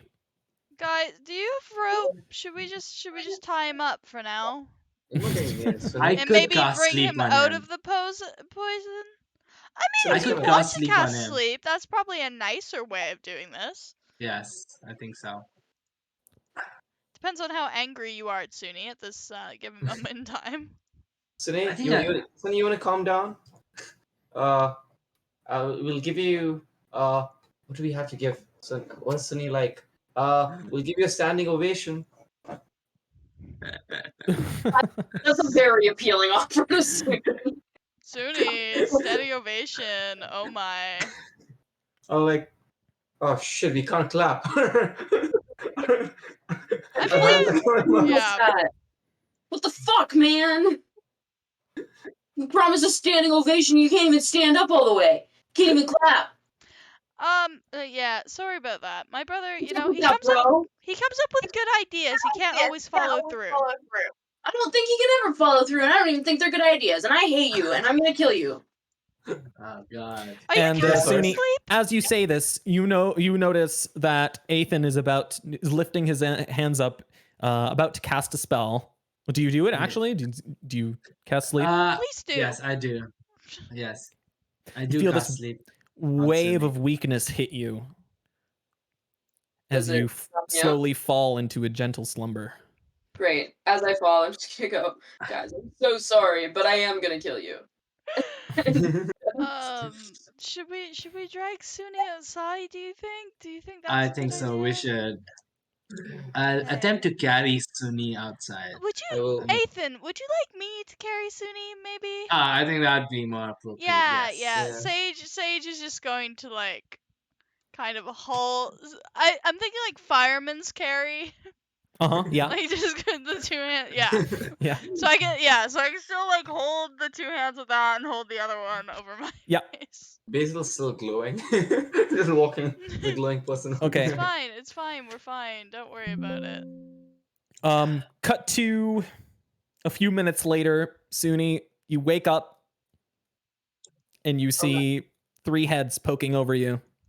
Am I still mad? Do I have to attack them, or can I? No. Ever noticed when Sunny's not talking? Oh my God, really, really quiet. My head. It hurts so bad. So is the accent you tried to real, attack us. or pardon? You tried to attack us. My accent. Oh, I traveled a lot as a child, so it's not perfect, you know. It's one of those things when you're a child of an immigrant, you know. Although not that I knew my parents, I grew up in the orphanage, so you know it happens. Wait, you grew in an orphanage? But you also traveled a lot with your parents.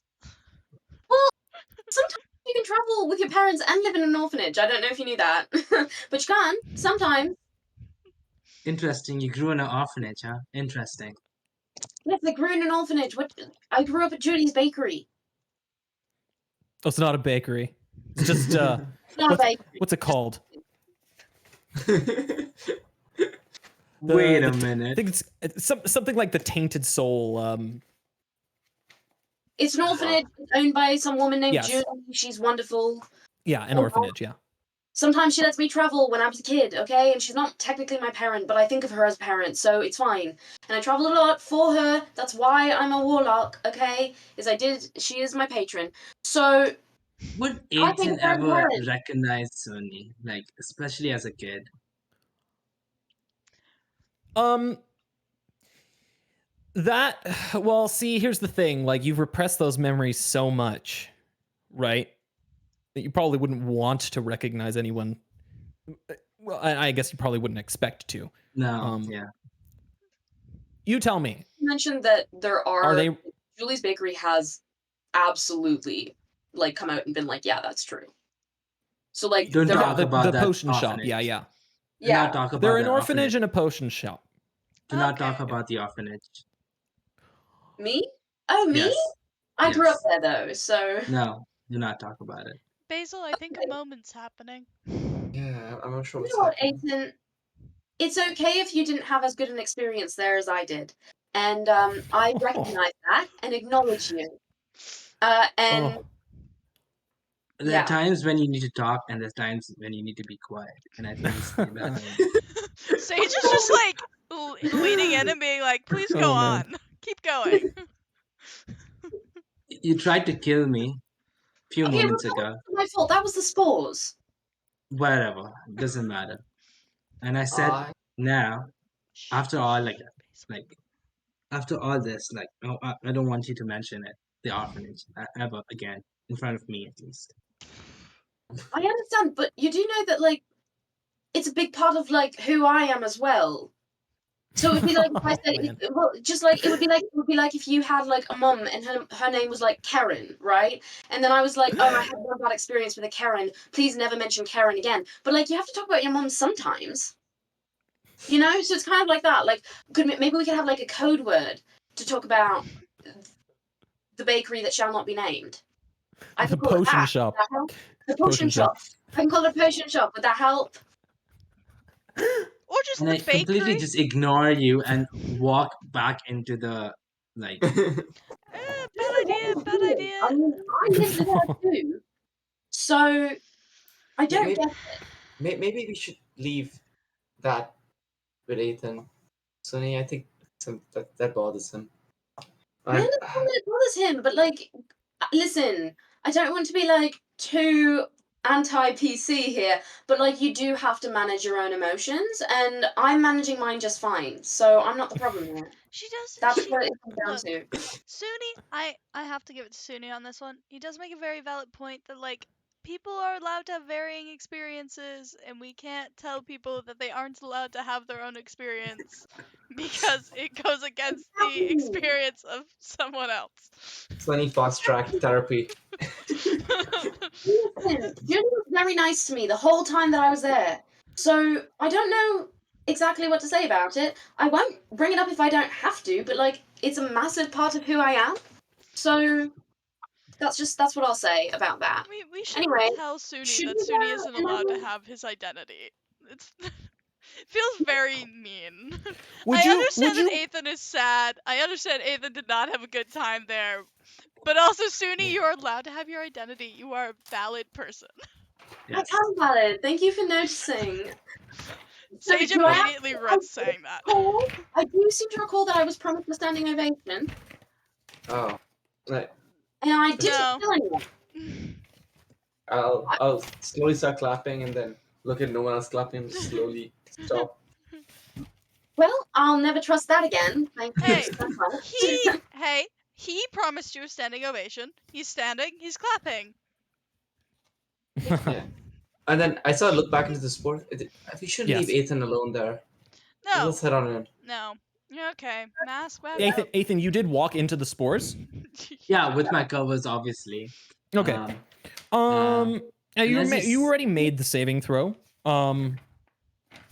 We should check. Yeah. I'm walking. We should say, should we free those people in those pods? I don't think that's a grand idea.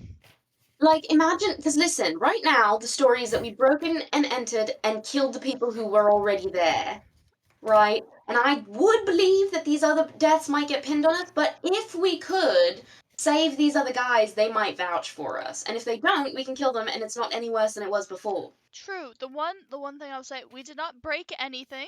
Ethan very nicely picked the lock to us. We only entered the space.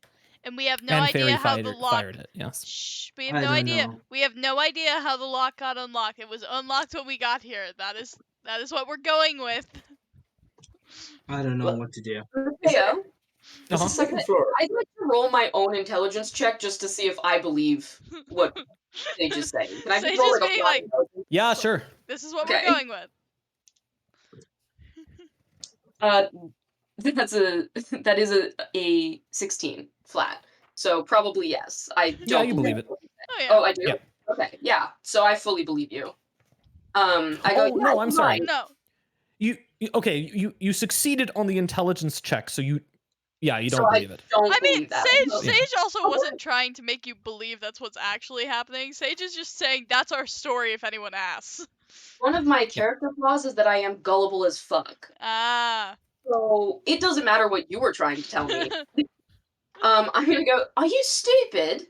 That's literally exactly what breaking and entering means.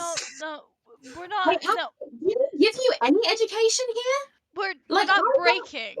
Breaking involves breaking something. Basil and Sage, if you would like to make history checks to see if you recognize this orphanage's name, unfortunately I just don't have it in front of me. I don't know what happened to the name. Yes. Us? Okay. Can if you want I would say man. we don't know much about Waterdeep to begin with. Yeah, like we That's aren't fair. from Waterdeep, so. Yeah. Okay. I mean, if you want to make the check with disadvantage, you can. I'll make the check with disadvantage. See if you've heard of it. That's Basil, please also do. Yes, I have. I just rolled a 7. I got a 10. No, you do not recognize the name of this orphanage. Yep, that makes sense. There is a floor above this. Am I correct? We saw some staircase. Yeah, Ethan did is see going to some go staircases. upstairs, and you see Ethan like his hands are like really clutched. He's a bit annoyed. He's a bit angry. And if you catch a glimpse of his face, you can see he's on the verge of tears. But he's going to go upstairs to try to. As you head towards there, Ethan, you see, like to your right, you think that something happened. The people that are hung up on the walls in these pods, they don't look like normal anymore. They're not like weakly looking out at you. They seem to all have their heads lowered. And it looks as if they have like some big giant booger like coming out of their nose. Jeez. I feel like they're infected. I won't touch anything. Do I see any table, any papers, any documents, anything like that? As you head up the stairs, you continue up the stairs, right? Yeah. Okay. You head up the stairs, and this is what you see. You see what looks to be a room. Sorry. To the left is more crates. And you notice the second floor of this room is just pretty much a balcony for the warehouse below. But you do see on the right a door. Yeah. Before I go into this door, I'm gonna quickly look in this crate. Like, what exactly are in these crates? Are these open? Yeah, crates. Okay. You look inside these crates. They seem to contain all sorts of junk. Moth-eaten bolts of cloth, bottles of spoiled olive oil, hundreds of pairs of like wooden-soled sandals. Weird. Yeah. You don't think any of this stuff is valuable. Okay. Anyways, I'll go to the door and open it. Okay. This door was already half opened, but this is what you see. You can tell that this was some kind of office, and as soon as you open the door, you hear a small little bell, ringing loudly, below you. It's just coming from somewhere underneath in the first floor. Interesting. Do the people on the first floor hear that bell? Well, as you peer into this green gas, you can hear some kind of bell being rung on the first floor. I hear a bell. We can hear a bell, right? Yeah, we can hear it, right? I turn to Sage. Did you try to hit something? No. Does it seem similar to the bell for when I try to... So for your Dolores bell, for like Toll the Dead, it was more of like a big gong. This one's a small ding-a-ling-a-ling kind of thing. Yeah. You'd expect to be rung like when you open a shop door. Ah. No, I didn't. That's not good, Basil. Yeah. I'm gonna continue into the office and see if there's anything important. Sure. Do you think Ethan could have triggered something? Maybe? I'm not sure. Sunny, I'm outside with them still? No. We're on the first floor. Ethan just like went up. Ethan, this is what you see. This is what you find. You see what looks to be just like an office. It seems to have been ransacked, though. Papers just strewn about the floor. And as you open the door, a bunch of rats just like skitter out. You find, as you search this office, this is what you find. What looks to be a half-opened, like an open locket. It seems to have been jammed open. I'll take a look at the locket. Why not? Yeah, it seems to have a picture of a very nice looking, fair, noble maiden. Oh, interesting. Yeah. But it's a pretty big locket, though. About the size of like a palm. It's giant. Yeah, you'd wager a guess someone probably opened it to get at whatever was inside it. And you find a box full of paper. Can I attempt to read this paper? It seems to be like a gold-plated cardboard box. To read it? You'd like to read the paper? It's just a blank paper. Ah. Yeah. I'm like, can I shout out to the people below to join me? You guys can come up. Okay. Yeah, you should probably follow Ethan. Yeah. Okay, fine. And I won't bring up the bakery. And I will head off. I'm sprinting up the stairs. He said it was safe, so I'm off. There's 8 sheets of parchment inside this box. This gold-plated box. Gold-plated. Is it like? And it seems to have like a bird painted on it in gold. It's like gold paint. Do I identify this? Like, I presume this paper is some kind of like important paper where you write letters and it kind of gives away like who's writing the paper. Is that what I'm getting at? If you'd like to make an Arcana check to wager its use. Check. Ooh, Also, 18 plus. Before Sage goes up the stairs, could she try to see if anything has changed in the room since the bell?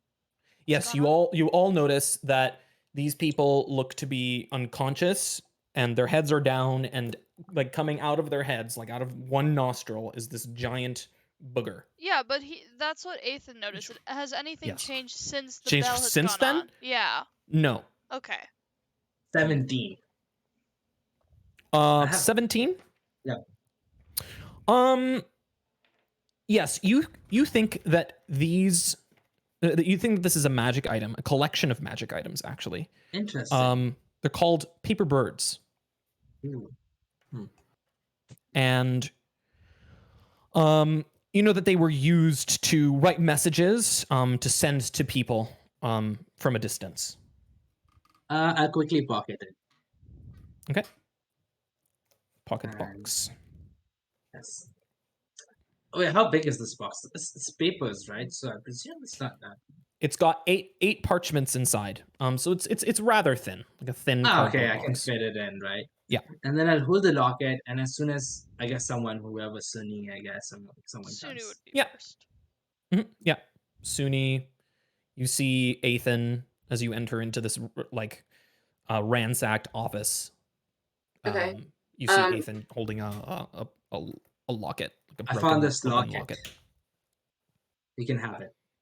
And I just. You want me to have this locket? What is it? I have no idea. It's a picture of some maiden. I don't know. You would know. I feel like after last time, we probably shouldn't put it on right away.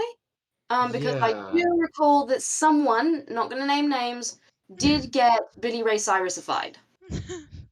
What? That would be Billy Ray Cyrus, don't you know him? He's one of the most famous bards in our space. I've never heard of him. I don't listen to bards. Not my style. Not a sad existence, but you are listening to me and I am a bard, so great news for you, Aiton. Okay, yeah, I'll pocket the locket, and I'll go, did you find any gold? So I think the locket has some clue, and maybe we should look at instead of pocketing it. Maybe we can look into it. That's what I'm saying. Oh, you want me to investigate it? Yes, I'm not good at I'm not a investigating. learned man. Not a learned man. I did get lots of Okay. opportunities, I can have. thanks to Karen, but I didn't really pay much attention, so I don't really know much of anything. Well, Um, do you want me yeah. to pass this to like our book expert? I think his name is Basil. Yes, give it to him. Yes. Whatever. I'm Uh, gonna reach out. It's a locket, right? And I'll have a closer look at the lock. Anything in specific, pops off. Yeah, sure. If you want to make like an investigation check. Yeah, absolutely. Modifier. Okay. Investigation. Not the best. 14. Okay. Yeah. You notice that, well,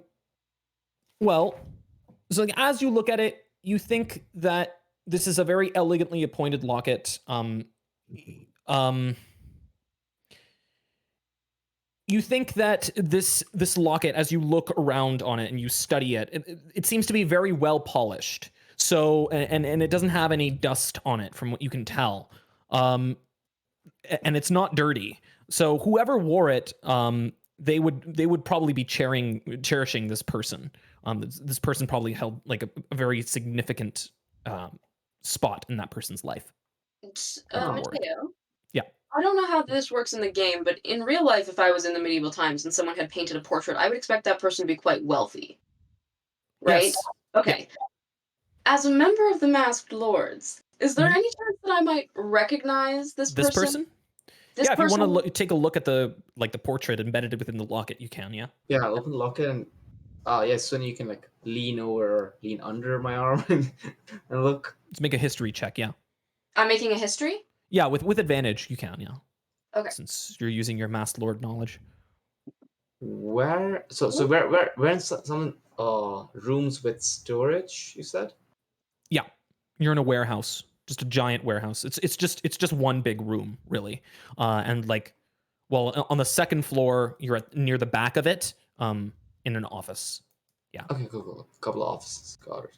I got a 16. Okay, yes, you recognize this woman. She is the wife of Dagult Neverember, was the previous Open Lord of Waterdeep. Yeah. Like, all this information comes to you not like as Is she like, still alive? She's still alive?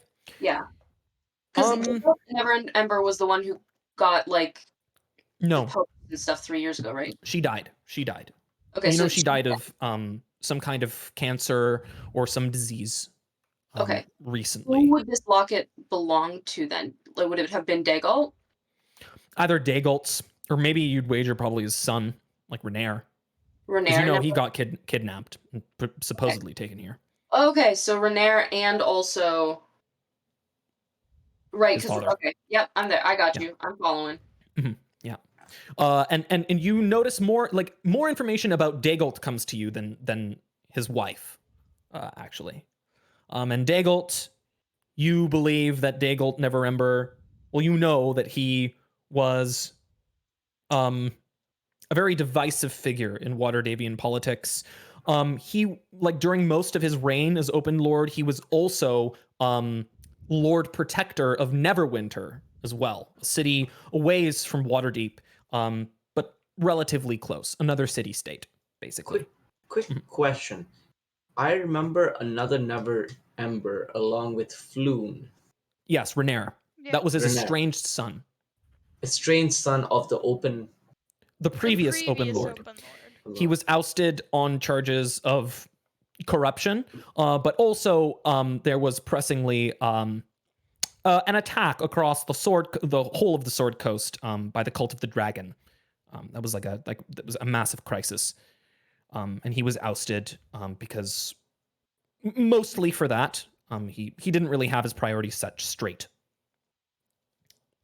and he was replaced by the current Open Lord, Leyrol Silverhand. Okay. That was 3 years ago. That was the open 3 lord. years And ago. Sunny's not an open lord. Sunny is the unmasked masked lord. The head of the Council of Masked Lords. Yes. Okay. But he is not masked. He is Yeah, open okay. to everyone. Okay, Yeah, everyone was knows. I was a bit confused. I thought this was Sunny's predecessor. No. I'm an open masked lord. It has it's a Not, it's not yes, official. not to be confused with the Open Lord. Open Lord. Okay, that's not hard to understand. Okay, Yeah. I'm breaking a lot of rules doing what I'm doing. Yes. The Open Lord is pretty much like, I'd say like the dictator of Waterdeep, but he's got at his side a council of masked lords that vote on various things. And they can also vote to depose the Open Lord, the current one, if they wanted to. Constitutional monarchy, got it. Yes. But just to be clear about the political structure, because I think I know this, but the Open Lord appoints the masked lords, right? The Open Lord, yes, appoints them by suggestion of the masked lords. But you know, Suni, from your appointment, like routine, I would say that the Open Lord keeps like a list of potential people to appoint. Yeah. But the Open Lord appoints the masked lords, and only the masked lords can depose the Open Lord. Yes, only the masked lords can depose the Open Lord. Yeah. Okay. There is no voting going on by the public. Unless the public really, really wants something to be someone to be a masked lord, but they wouldn't know about it because if someone were to be appointed as a masked lord, that would be, like a hidden job that's kept secret from everyone. This might not be the time you can absolutely say no. However, can I roll really quick, maybe something to see if have I heard of any like nearby places that would do more of a democratic system of governance? Like, would I know what that would be like?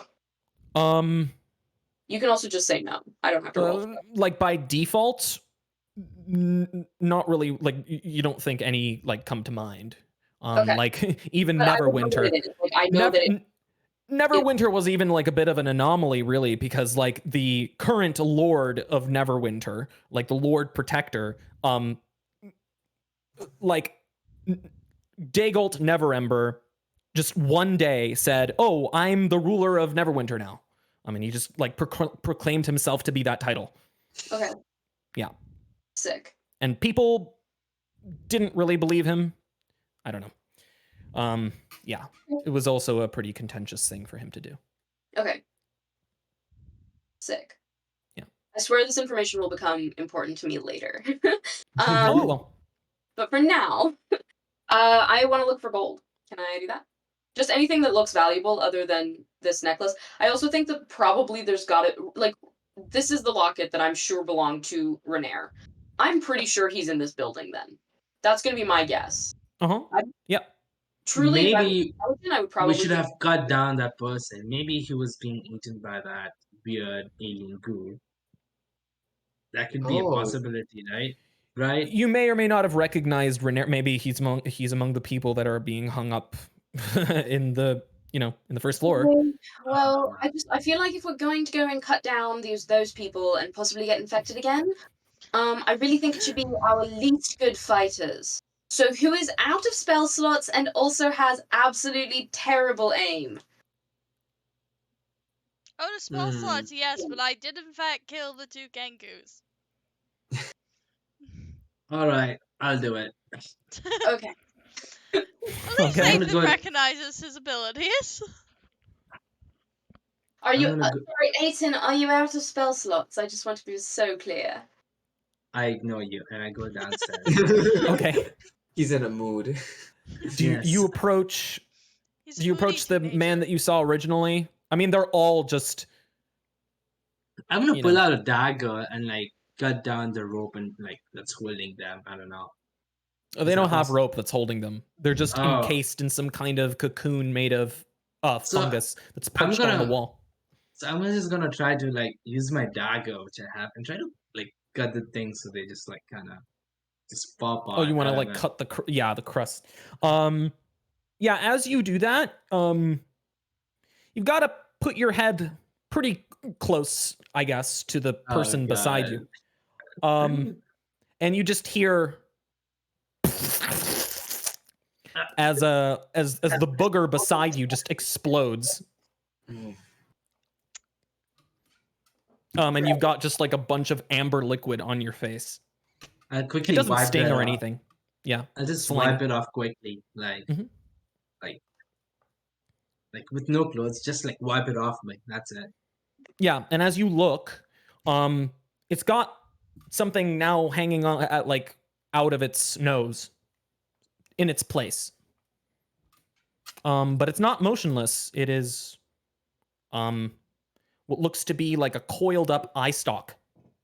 Oh, it's not a human? No, it's a human. It's just a human with an eye stalk coming out of its nostril. Oh god. And it looks around. And then it looks at you. And it blinks. Hello? Can you Hello. speak? This big, deep voice comes booming out of this person. Who might you be? Just drooping.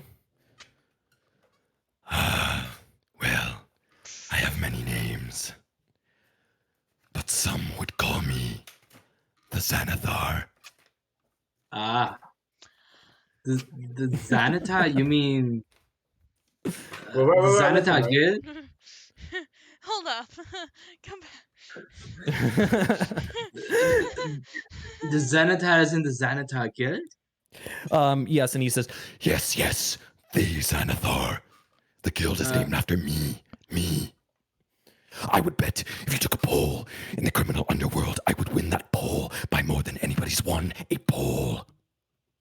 And why are this weird alien thing? I'm so confused right now. I thought you were supposed to be this majestic man who deals in the underworld. And yes, that is me. I am the genius. I want to step back a bit. So what are you doing here and what do you want? And he says, Well, I'm not going to lie.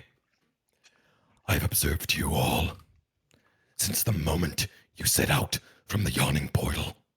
Ah, I see. So you were the one who was following us. Yes. Just want to be so clear. Is this what I'm like to other people? Yeah, do you do this often? Or, like, is this a pastime activity? Me?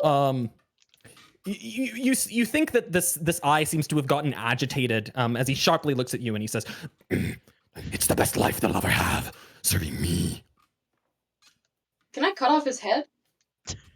Want to just like cut off his head? Please don't anger Xanathar. Please don't. Oh no. Please don't anger Xanathar. As Sunny sort of goes through, I'm gonna try clutching Sunny's hand, and That's a nat 20.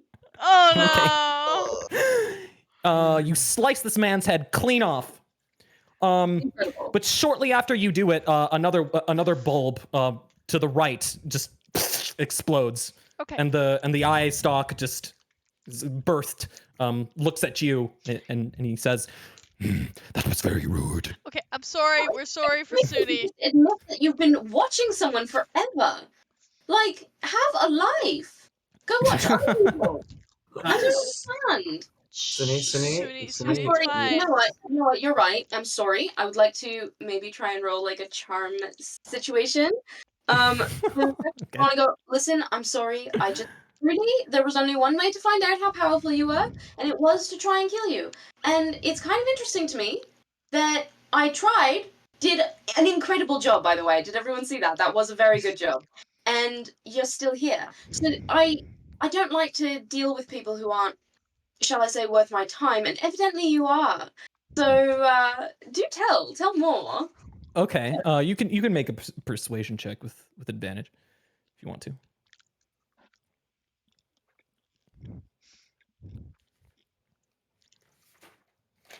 18. Okay, and he says, That kind of flattery won't work on me. Only I know what kind of genius I am. And I'm a very stable genius. I will tell you. Why do you want to tell people that they're a stable genius? Well, So Sage is just giving a look like he's crazy. Sunny, Lord Xanathar, why exactly have you Why exactly Oh. following us? Well, I was just following the Masked Lord. The open Masked Lord. I was interested in what they would do. Well, you have to understand, I'm not actually the open lord. I'm the open masked lord. Yes. Which is a problem for a lot of reasons. For me personally, but Not for me. be in your employ if you had any work. So I just did want to check in because here's the thing. I think you might have the wrong redhead. Now I don't know which redhead you're looking for, but I think that the redhead who owns this locket might be nearby. Could you help us out a little bit? And I am gonna lift up that locket for him to look at. And he says, Yes. Yes, that locket. I was after it too. Oh, well, that's very kind. I'm after I my. sent my agents here to retrieve it. Oh. But they failed. Is that who the people were? Right. Isn't it What is embarrassing when this? I fail and I succeed with a group of 3 absolute nobodies? It's kind of funny how you employ the wrong people sometimes. Anyway, tried. it sounds like you don't have very much information, so good No, luck. but I would like to make an alliance. Would you now? I'd have to talk to my Yes. team, so you will need to shut all your eyes because it is it's a very private conversation. I will go and talk to them though. Do you want to put an offer on the table now for us to discuss, or? and he says, I will extend a most privileged invitation to you. Together we'll do extraordinary things. Me, a super genius, and you, a masked lord, and your friends, well, you get the point. Hey, no, wait, I don't get the point. I don't get the point. Okay, I'm gonna go and talk to my friends, and you stay right here. And I'd like to circle up somewhere that I think he can't hear. Can we all maybe? Can I be like, okay, does anybody think he can still hear? And I'll always be watching you. Okay, so that is against the rules of the conversation that we just had. Remember? That's so cheeky of you. Oh my god. That's terrifying. Does anybody have like message? No, Basil is sort of well, you got the thinking- paper birds. Oh, Oh, we do yeah. have paper, yeah, or just like regular paper, even just to like write Yeah, out. if you want. Wait, Yeah. what I have a book. I'm gonna reach out for my Onyx book, and as I take it out, Yeah. and start flipping to a blank page. Is there anything being written? Yeah. As I do No, so? no, there's nothing being written on the page. Cool. I flip to the back of this book, and yeah, I have a pen and paper, obviously. Is there anything Well, I need sorry. to know about this honest book before I write in it? Well, as you flip to this page, Basil, you do see like quickly a constellation engraved on one of the pages. It is the constellation of the treacherous wench, and that would make you believe that this something within this book is warning you, and maybe the Xanathar might be a little bit untrustworthy. Yeah, I'm gonna like take a half second looking at that page before flipping more. Yeah. A bit more, and I will write.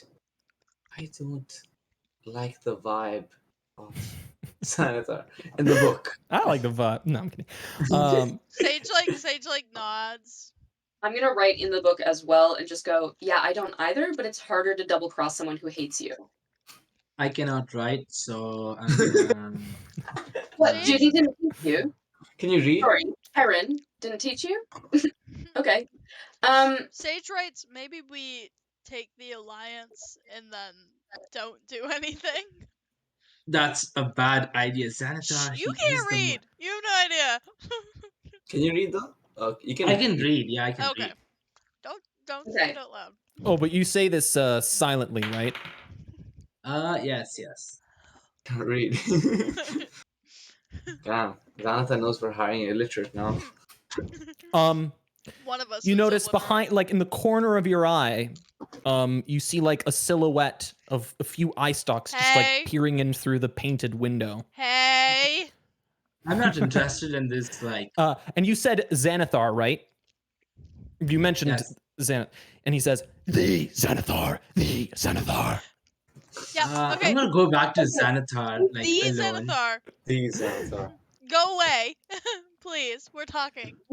Listen, I'm not Okay. And he like, and the eye stalk just like coils up and it slurps back into this man's I head. had some questions for Xanathar, not gonna lie, but We'll get to that. Aiden, listen, it's going to be really hard for us to have a conversation because you can't write, so it's going to be yes or no questions for you, okay? You look your head or you shake your head. Yes or no, okay? And we will write questions and you will be involved in this decision, I promise. But you have to shut the fuck up. no, I'm not shutting the fuck up. Please You have do. to shut the fuck up. Great. I think generally we need to come to a consensus without using our words. So if everyone's okay with that, then I think in the book, like, I'm gonna just put my straight up opinion, which is we deceive this guy and find I'm hoping that Floon and Raynar are together. Yeah. So we want that information. But that's gonna be my vote. And then I'm gonna see how Sage is gonna put a giant check mark beside that. I'll just slowly nod my head. Okay, Aiton, yes or no? Nod your head. Oh, you've been outvoted. That's so difficult. Okay, so okay, Xanathar, you can come back. The Xanathar, sorry, we mean the Xanathar, of course. That's my bad. Xanathar, listen deeply and dearly. We will take your alliance on the condition that you can give us information about where 2 redheads might be. We're looking for Floon and we're looking for Raynar. And he says, okay, first of all, make a deception check. Yeah, for sure.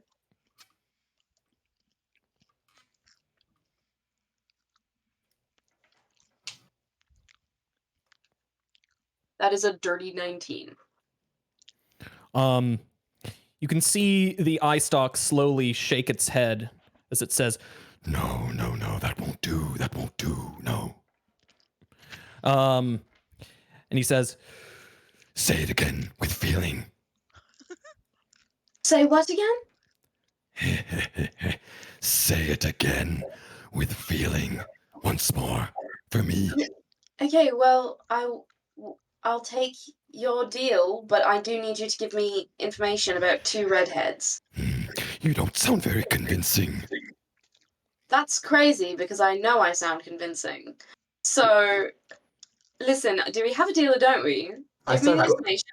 I I'm go here to for it. I go to the other side of Sunny and I said, and he says, interprets that and starts to flirt. Oh no. And besides, I mean, you have such a sexy eye stalk, so I do think that we could get somewhere with that. Shoots a wink back to Basil. And he says, Oh yes, well my eye stalks are long and beautiful, as it has well been documented are various other parts of my body. Yes, I mean, an eye stalk girthy like that, oh my goodness, if you know what I mean. Yes, but as I said before, flattery will get you nowhere.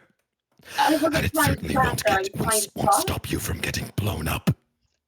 Oh. By That me. is going to put a damper on our plans, actually. I don't usually have sex with people who blow me up. Although there are 2 notable exceptions, but we don't go into that. It seems as if you haven't convinced me, and you haven't convinced yourself. This conversation will serve no purpose any longer. Goodbye. Hey, we were Okay, I think let's run. Everyone, it's been great. We should wrap it up and go. and all of them will suck back in either like the amniotic sacs or the eye stalks, and they will slowly raise their heads in simultaneously and point them all towards you. Sunny is taking his feline agility trait to double my movement, and I am leaving everyone else behind. You have the locket, I'm right? booking Locket's in your hand, right? You do have the locket, yes. Okay, let's book it. As this occurs, you hear banging coming from some door within this first floor. Oh. And you can hear like a muffled yell. Okay, I'm running there. Hello, help! Can I toss the locket to? I'm gonna give it to Sage because it feels like she's probably got the most physical prowess. Got it. I'm gonna say, take this, I'll get the guy, and I'm gonna sprint there. Theoretically, I have double movement. If I take my full action and my full movement, I would be able to move 120 feet. This turn. It's probably like a cupboard room below the stairs. Yeah. Okay, so if you'd like to push open the door, like pull it open, you can. Yeah, if you want to. Okay, I'm gonna open the door. Just make like an athletics check. Do you know that my was -1? So that's an 11 minus 110. Okay, even with the 10, you're able to just pull it open. Okay. You can see some like wood splints just like breaking away. But you see some redhead man staring back at you in the face. Looks as if he was Floon, like, or are you Reyna? Don't ask any other questions. Are you Floon or are you Reyna? Renair? Is he gone?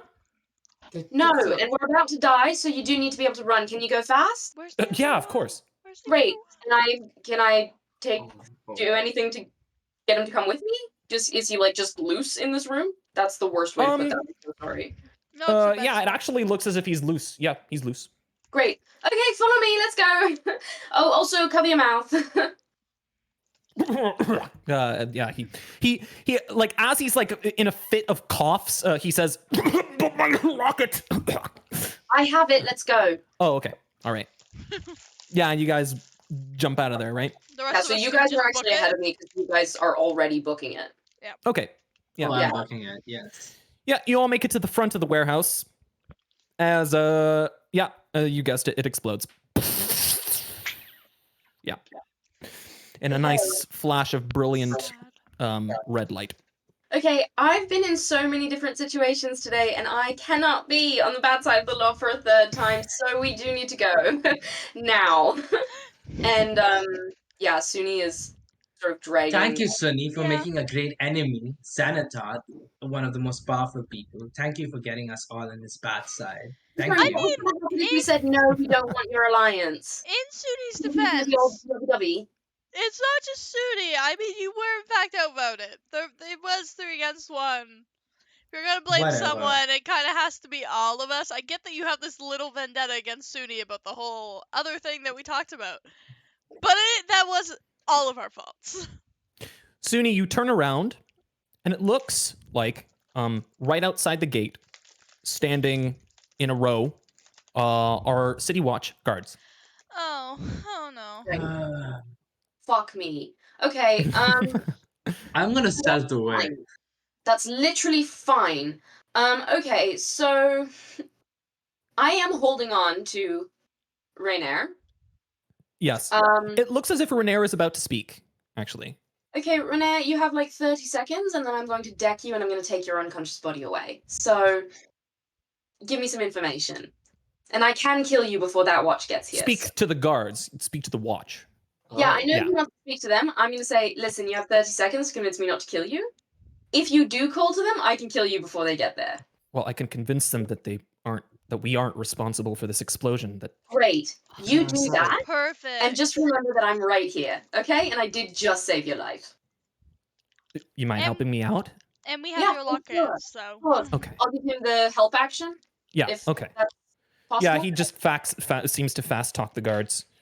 I'm gonna stealth anyways, so just to avoid. There's a bunch of commotion as this explosion is happening. So if you'd like to, slip in between the bars of the gate of the fence, you can. Okay. Wait, can we all do that, or is it just people who? Oh no, just the person that wants to slip away.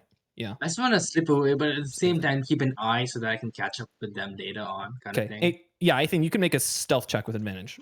You want to just slip away from these people. Ooh, I did need that advantage. It's a 23. Okay, yeah. So you seem to do so with ease, as like most of the guards are just looking at the explosion behind everyone. Yeah. Sage is going to check in with Basil and ask about the constellation that was in the book, because she noticed it but didn't say anything. It's as we sort of,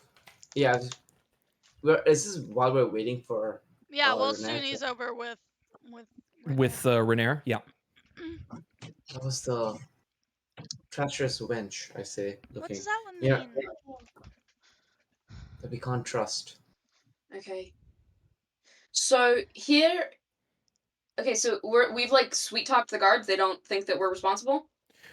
Yeah, the head guard approaches. You recognize this man, actually. His name is Eustace Staggett. Eustace. Yeah, he seems to be the captain of the city watch, at least within the dock ward. And that was Eustace Staggett? Eustace Staggett, yes. Eustace Staggett. And he seems to be taking all this in as Renaer explains what happened. You learn nothing new from Renaer, really. He said that he and Floon were walking out of the tavern and they were waylaid by Zhentarim. And they were taken to this warehouse, but Renaer managed to slip away as Xanathar guild members infiltrated the hideout and started killing people. Okay. Does he have any idea where Floon went? Yeah, the guard asks him that, and he says he doesn't know. Great, cool, lovely. Yeah. I But just Suni, if you'd like to make an insight check, you can. I would love to make an insight check. Friends and family, truly, genuinely put your fucking dice in the light of the full moon because I'm sending a fucking photo because at this point I don't even believe me. But that is a nat 20. Oh, wonderful. Yeah, you know that Renaer is lying. Yeah. Renaer is lying. Okay. Yeah, Renaer is lying specifically about him not knowing where Floon might have gone. Yeah. And yeah, the guard turns towards you and he says, Suni Moon. Oh, Staggett. Yes. Hello. Listen, there's been a real tussle today, and it's honestly things are getting really bad. And I do think if you have the time, I'd love to chat with you about what we can do politically to help your city watch, because it does seem like these are they seem so well organized, and that's really concerning. And it truly, I think it must be a failing on the policy part, because you've been doing your jobs. So please tell me what I can do to make your job easier. Because I think we should have a conversation. This can't just be happening on a city street, you know? And he says, we're doing our best and stretched thin. I know you're stretched thin. And listen, what do you need? More budget? More guns? More guns? Sorry. and he just nods and he says, we'll talk later. It seems like he's tired and has been through this political bullshit before. Okay, I understand. Just know... and he says, Lord, it's different. But I stress, not all City Watch officers are as nice as me. I know that. I know that, and I understand that. And Just I appreciate keep the blood off the streets, okay? I'm doing my best. I'm doing my best. I do have to occasionally still be a folk hero and save people who have gone missing and are imminently in danger of dying. But I am doing my best to keep it off the streets, and I will do even better in the future. And truly, as someone who has fought crime in the past, and I want to give him Robert's address specifically, and I'm going to say, if you ever need anything, truly, genuinely, this is my actual address, and you can actually reach me here if you need something urgently. Okay. I don't live with Robert, just to be so clear, but... Honestly, Say's just kind of thinking you do at this point. So does everyone else. As you think more about this man, you think, actually, that Julie, who's the head of that orphanage, seems to have had some kind of relationship with Staggett, but it's one of Staggett's closely guarded secrets. You only know this through Julie, actually. You think that Julie might have some influence over him, either through a spell or some kind of influence. Yeah. I wouldn't know that, right? No, you would not. No, it's a closely guarded secret that Eustace likes to, keep himself. He paid for me to go to school, so these are different relationships. Yeah. Yeah. Okay.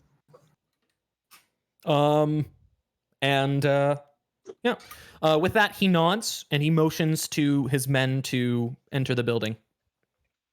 Okay. And there are a few mages there as well. They seem to be casting Gust of Wind as well to put this gas out, like this spore gas. Okay. I would like to also let them know that cover their face, just sort of as like an aside. Just it will infest you, so just cover your face. You know, I'm sure you know that, but just in case you have. He gives you like an expression that would say no shit. Listen, okay, we're rookies. I'm just saying. Okay, we're gonna go. Thank you so much for cleaning this up. And again, if you ever need a favor, let me know. And I'm headed out with everyone. Ryanair is in tow, I think. Yeah. As you guys head out, Renair seems to be snickering to himself as he says, "Blood off the streets." You tell, Renair, because I did notice that you did not tell the full truth there. So what did happen to your darling friend? And also, not to toot my own horn, but what the fuck is your problem? Why are you here? Do I look like a man with a problem? Really? Yes. You do. Okay. Well, I do actually have a problem with you, Suni. Yes, I understand that. I just saved your life, so you can have as many problems as you'd like with me, but you do owe me a favor. Well, I guess we're even. Even, are we? Yes. I know, Stagget. It was lovely to have your help, but truly, I know Stagget. This isn't about Stagget. This is about my work that I did a long time ago, for which you took credit for, actually. Oh, did I? Not that I really care much. Well, listen. Seem to care much. Let's have a conversation about it. They do. But for now, let's get off the streets, okay? I'm here to help your friend, Floon, who it seems you are unable to help earlier. Okay? Yeah. And he says you guys didn't notice like the slimy footsteps leading from the warehouse on the For grass sure. outside in the I was courtyard. saving your life. Where did Okay. you know? We were kind of busy getting in there to, save your life. Yeah. Okay, well, I would bet if you follow that, you'll probably be able to find Floon. In fact, I can help you. I can go with you if you want me to. Do we want him with us? Can we? Yeah, that sounds great. Rainer, you're on the team. Let's go. Renair. Right, Renair, sorry. He seems very candid for a noble. Yeah. You notice. Yeah. But I'm he's an gonna ask estranged him, son, so. Yeah. Oh, yeah. That's true. So what are you doing in the dockyard? Well, I mean, he got dragged here. Well, I was just gambling. Gambling, huh? Yeah, I was. Yeah, I was gambling with a friend, Floon. Yeah. I see. What about Volo? Was Volo there? Oh, I see. As he looks at you guys and takes it in, he says, "Volo's paying you, isn't he?" Volo is allegedly going to pay us. So Hopefully. Yeah. He did say he would, but we also pissed him off a tiny bit, so that's up in the air. I don't think he has enough money to pay you. It wasn't Yeah. that much money, to be Knowing completely him. honest. Okay. Well. Also, wait, let's go back. Why don't you think he has the money? I mean, we know he has a bit of a gambling problem and well, that's other reason enough, problems. isn't it? I suppose it is reason enough. What were Right. you doing with Volo and Floon that night? Well, I guess other than gambling. Well, Volo. Well, I don't really want to have much of anything to do with that man, really. Likes to pry into most of my past, which I like to leave behind. Yeah. And keep to myself. So, that's that, really. But I'm pretty sure, well, I don't think Volo would have cared enough to be after me. Was he after Floon? Yes, he was after Floon. Yeah. However, Yeah. As I understand it, him and him, they were, they're close. Question: do you know Floon well? Do you know? Yeah, he's one of my closer friends. Yeah. is Floon married? Yeah. No, I don't think so. Okay, so how close can you be? Because it turns out he has a wife. Are you sure about that? Yeah. That's what well, I Volo mean, told Volo us. told us that. Now, Volo, not a great guy, as it turns out. Also, what's with that mustache? However, Well, it's his thing. Yeah. yeah, I get that. You should get a new one. So, all I'm saying here is, Volo only approached us because Floon's wife approached him to let him know that Floon hadn't come home. which is apparently unusual. He also was unaware that Floon had a wife. In case you're wondering. Okay. Well, So- as I said before, I got waylaid, and I was taken here. And in the commotion, I guess they grabbed Floon, and they took him. But actually, now that I think about it, I think they were after me, really. The Xanathar Guild, anyway. Not to toot my own horn or anything, you know. Okay. So, do they keep hostages that they don't really have a use for? Maybe for like ransom? Well, no, I don't think he was after him for a ransom. I think the Xanathar was after me for the same reason the Zhentarim were after me, really. I think they were after my locket. Oh Why yeah, that that's might- definitely that thing. Well, in truth, they were asking about my father, really. But they stole my locket and they took it up. Yeah. Sage, do you want to... Speaking of the locket, can you give it back to me? Sage, he's No. giving us information, and truly, it's not worth that much. Give him the locket. Looking at it, do I think it's worth much? Is it As you pull it out, he looks frustrated and saddened at it being broken open. We didn't do that, if you were wondering. That wasn't Locket us. was actually broken when we found it. However, it is in the condition that we found it in, and I am very sorry that it's currently broken. Sage, give the fucking locket over. You don't think? Well, it looks valuable, right? Okay, But it is damaged. yeah, okay. You can have it back. That's fine. Thank you. Did your father and you get along? Oh no, he abused me as a kid. Yeah. Wow, first we're chance very I took, open. I got out of it. Yeah. I mean, that does check, given his history. Yeah. Sorry about that. He's a very awful, vile man. Seems like you've kind of worked through it and come to terms with that, though. So that's probably good for you. Well, like most people in my situation, I'd just repress it, you know. But I've made a name for myself, I would say. Yes, certainly. So, okay. I suppose you want to save your friends still, so why don't we go and give that a shot?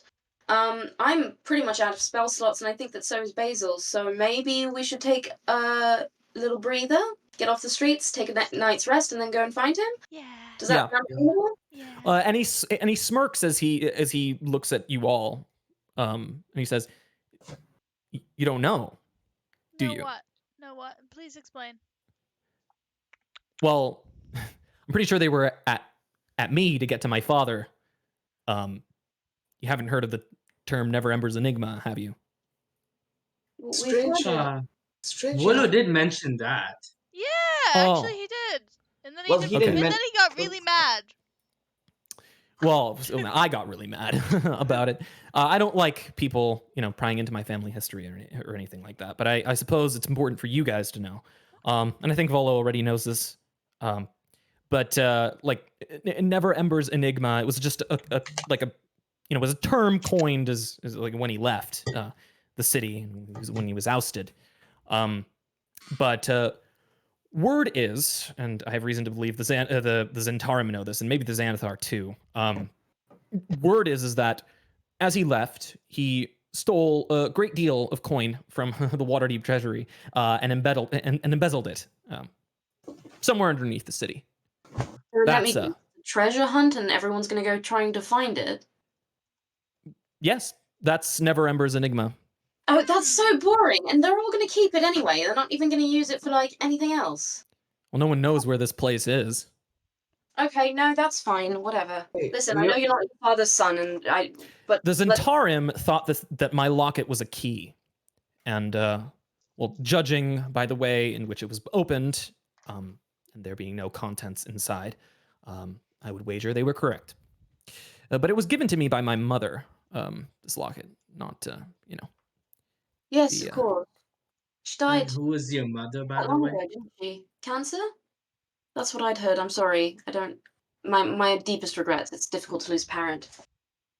Yeah, especially one who was notably so much better than the other. I can imagine. Didn't really have multiple to rely on, but I can imagine I'd be very sad if I lost the one that I do have. Yeah. Related or not. Yeah. It's not good to lose parents Hey. that are good. Hey, Renat, do you want to come back with us? Maybe we can make you dinner. Maybe we can. I feel like you've had a pretty bad day. We make and we make really maybe good soup. We really do. we do. We've been We making do. it since we were kids. Yeah. Okay. May I have soup? Is that okay? Can I come? Yeah, I'd love a dinner. Great. Yeah, I was. Truth be told, I took a little bit of a nap inside that storage. Shed. Yeah. Yeah, that There makes isn't a sense. You know, you. I was a little late to wake up, but I've seen a couple of other nobles who were, walking around Waterdeep. Interact with a couple of them. You're different. I'll give you that. oh, am I? How different? Well, you More seem to care about candid. people.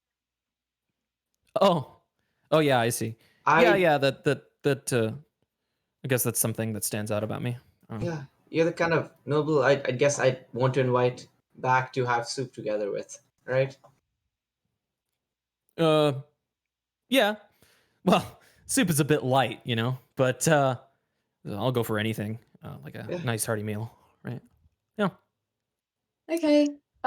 So I guess we all head back to Basil and Sage's place, wherever that is.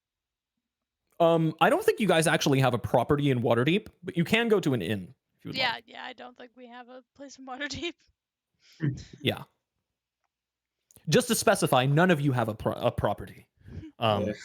Even Suni, Suni's been just sleeping at inns and taverns, But we can still make living the that soup. adventurous lifestyle.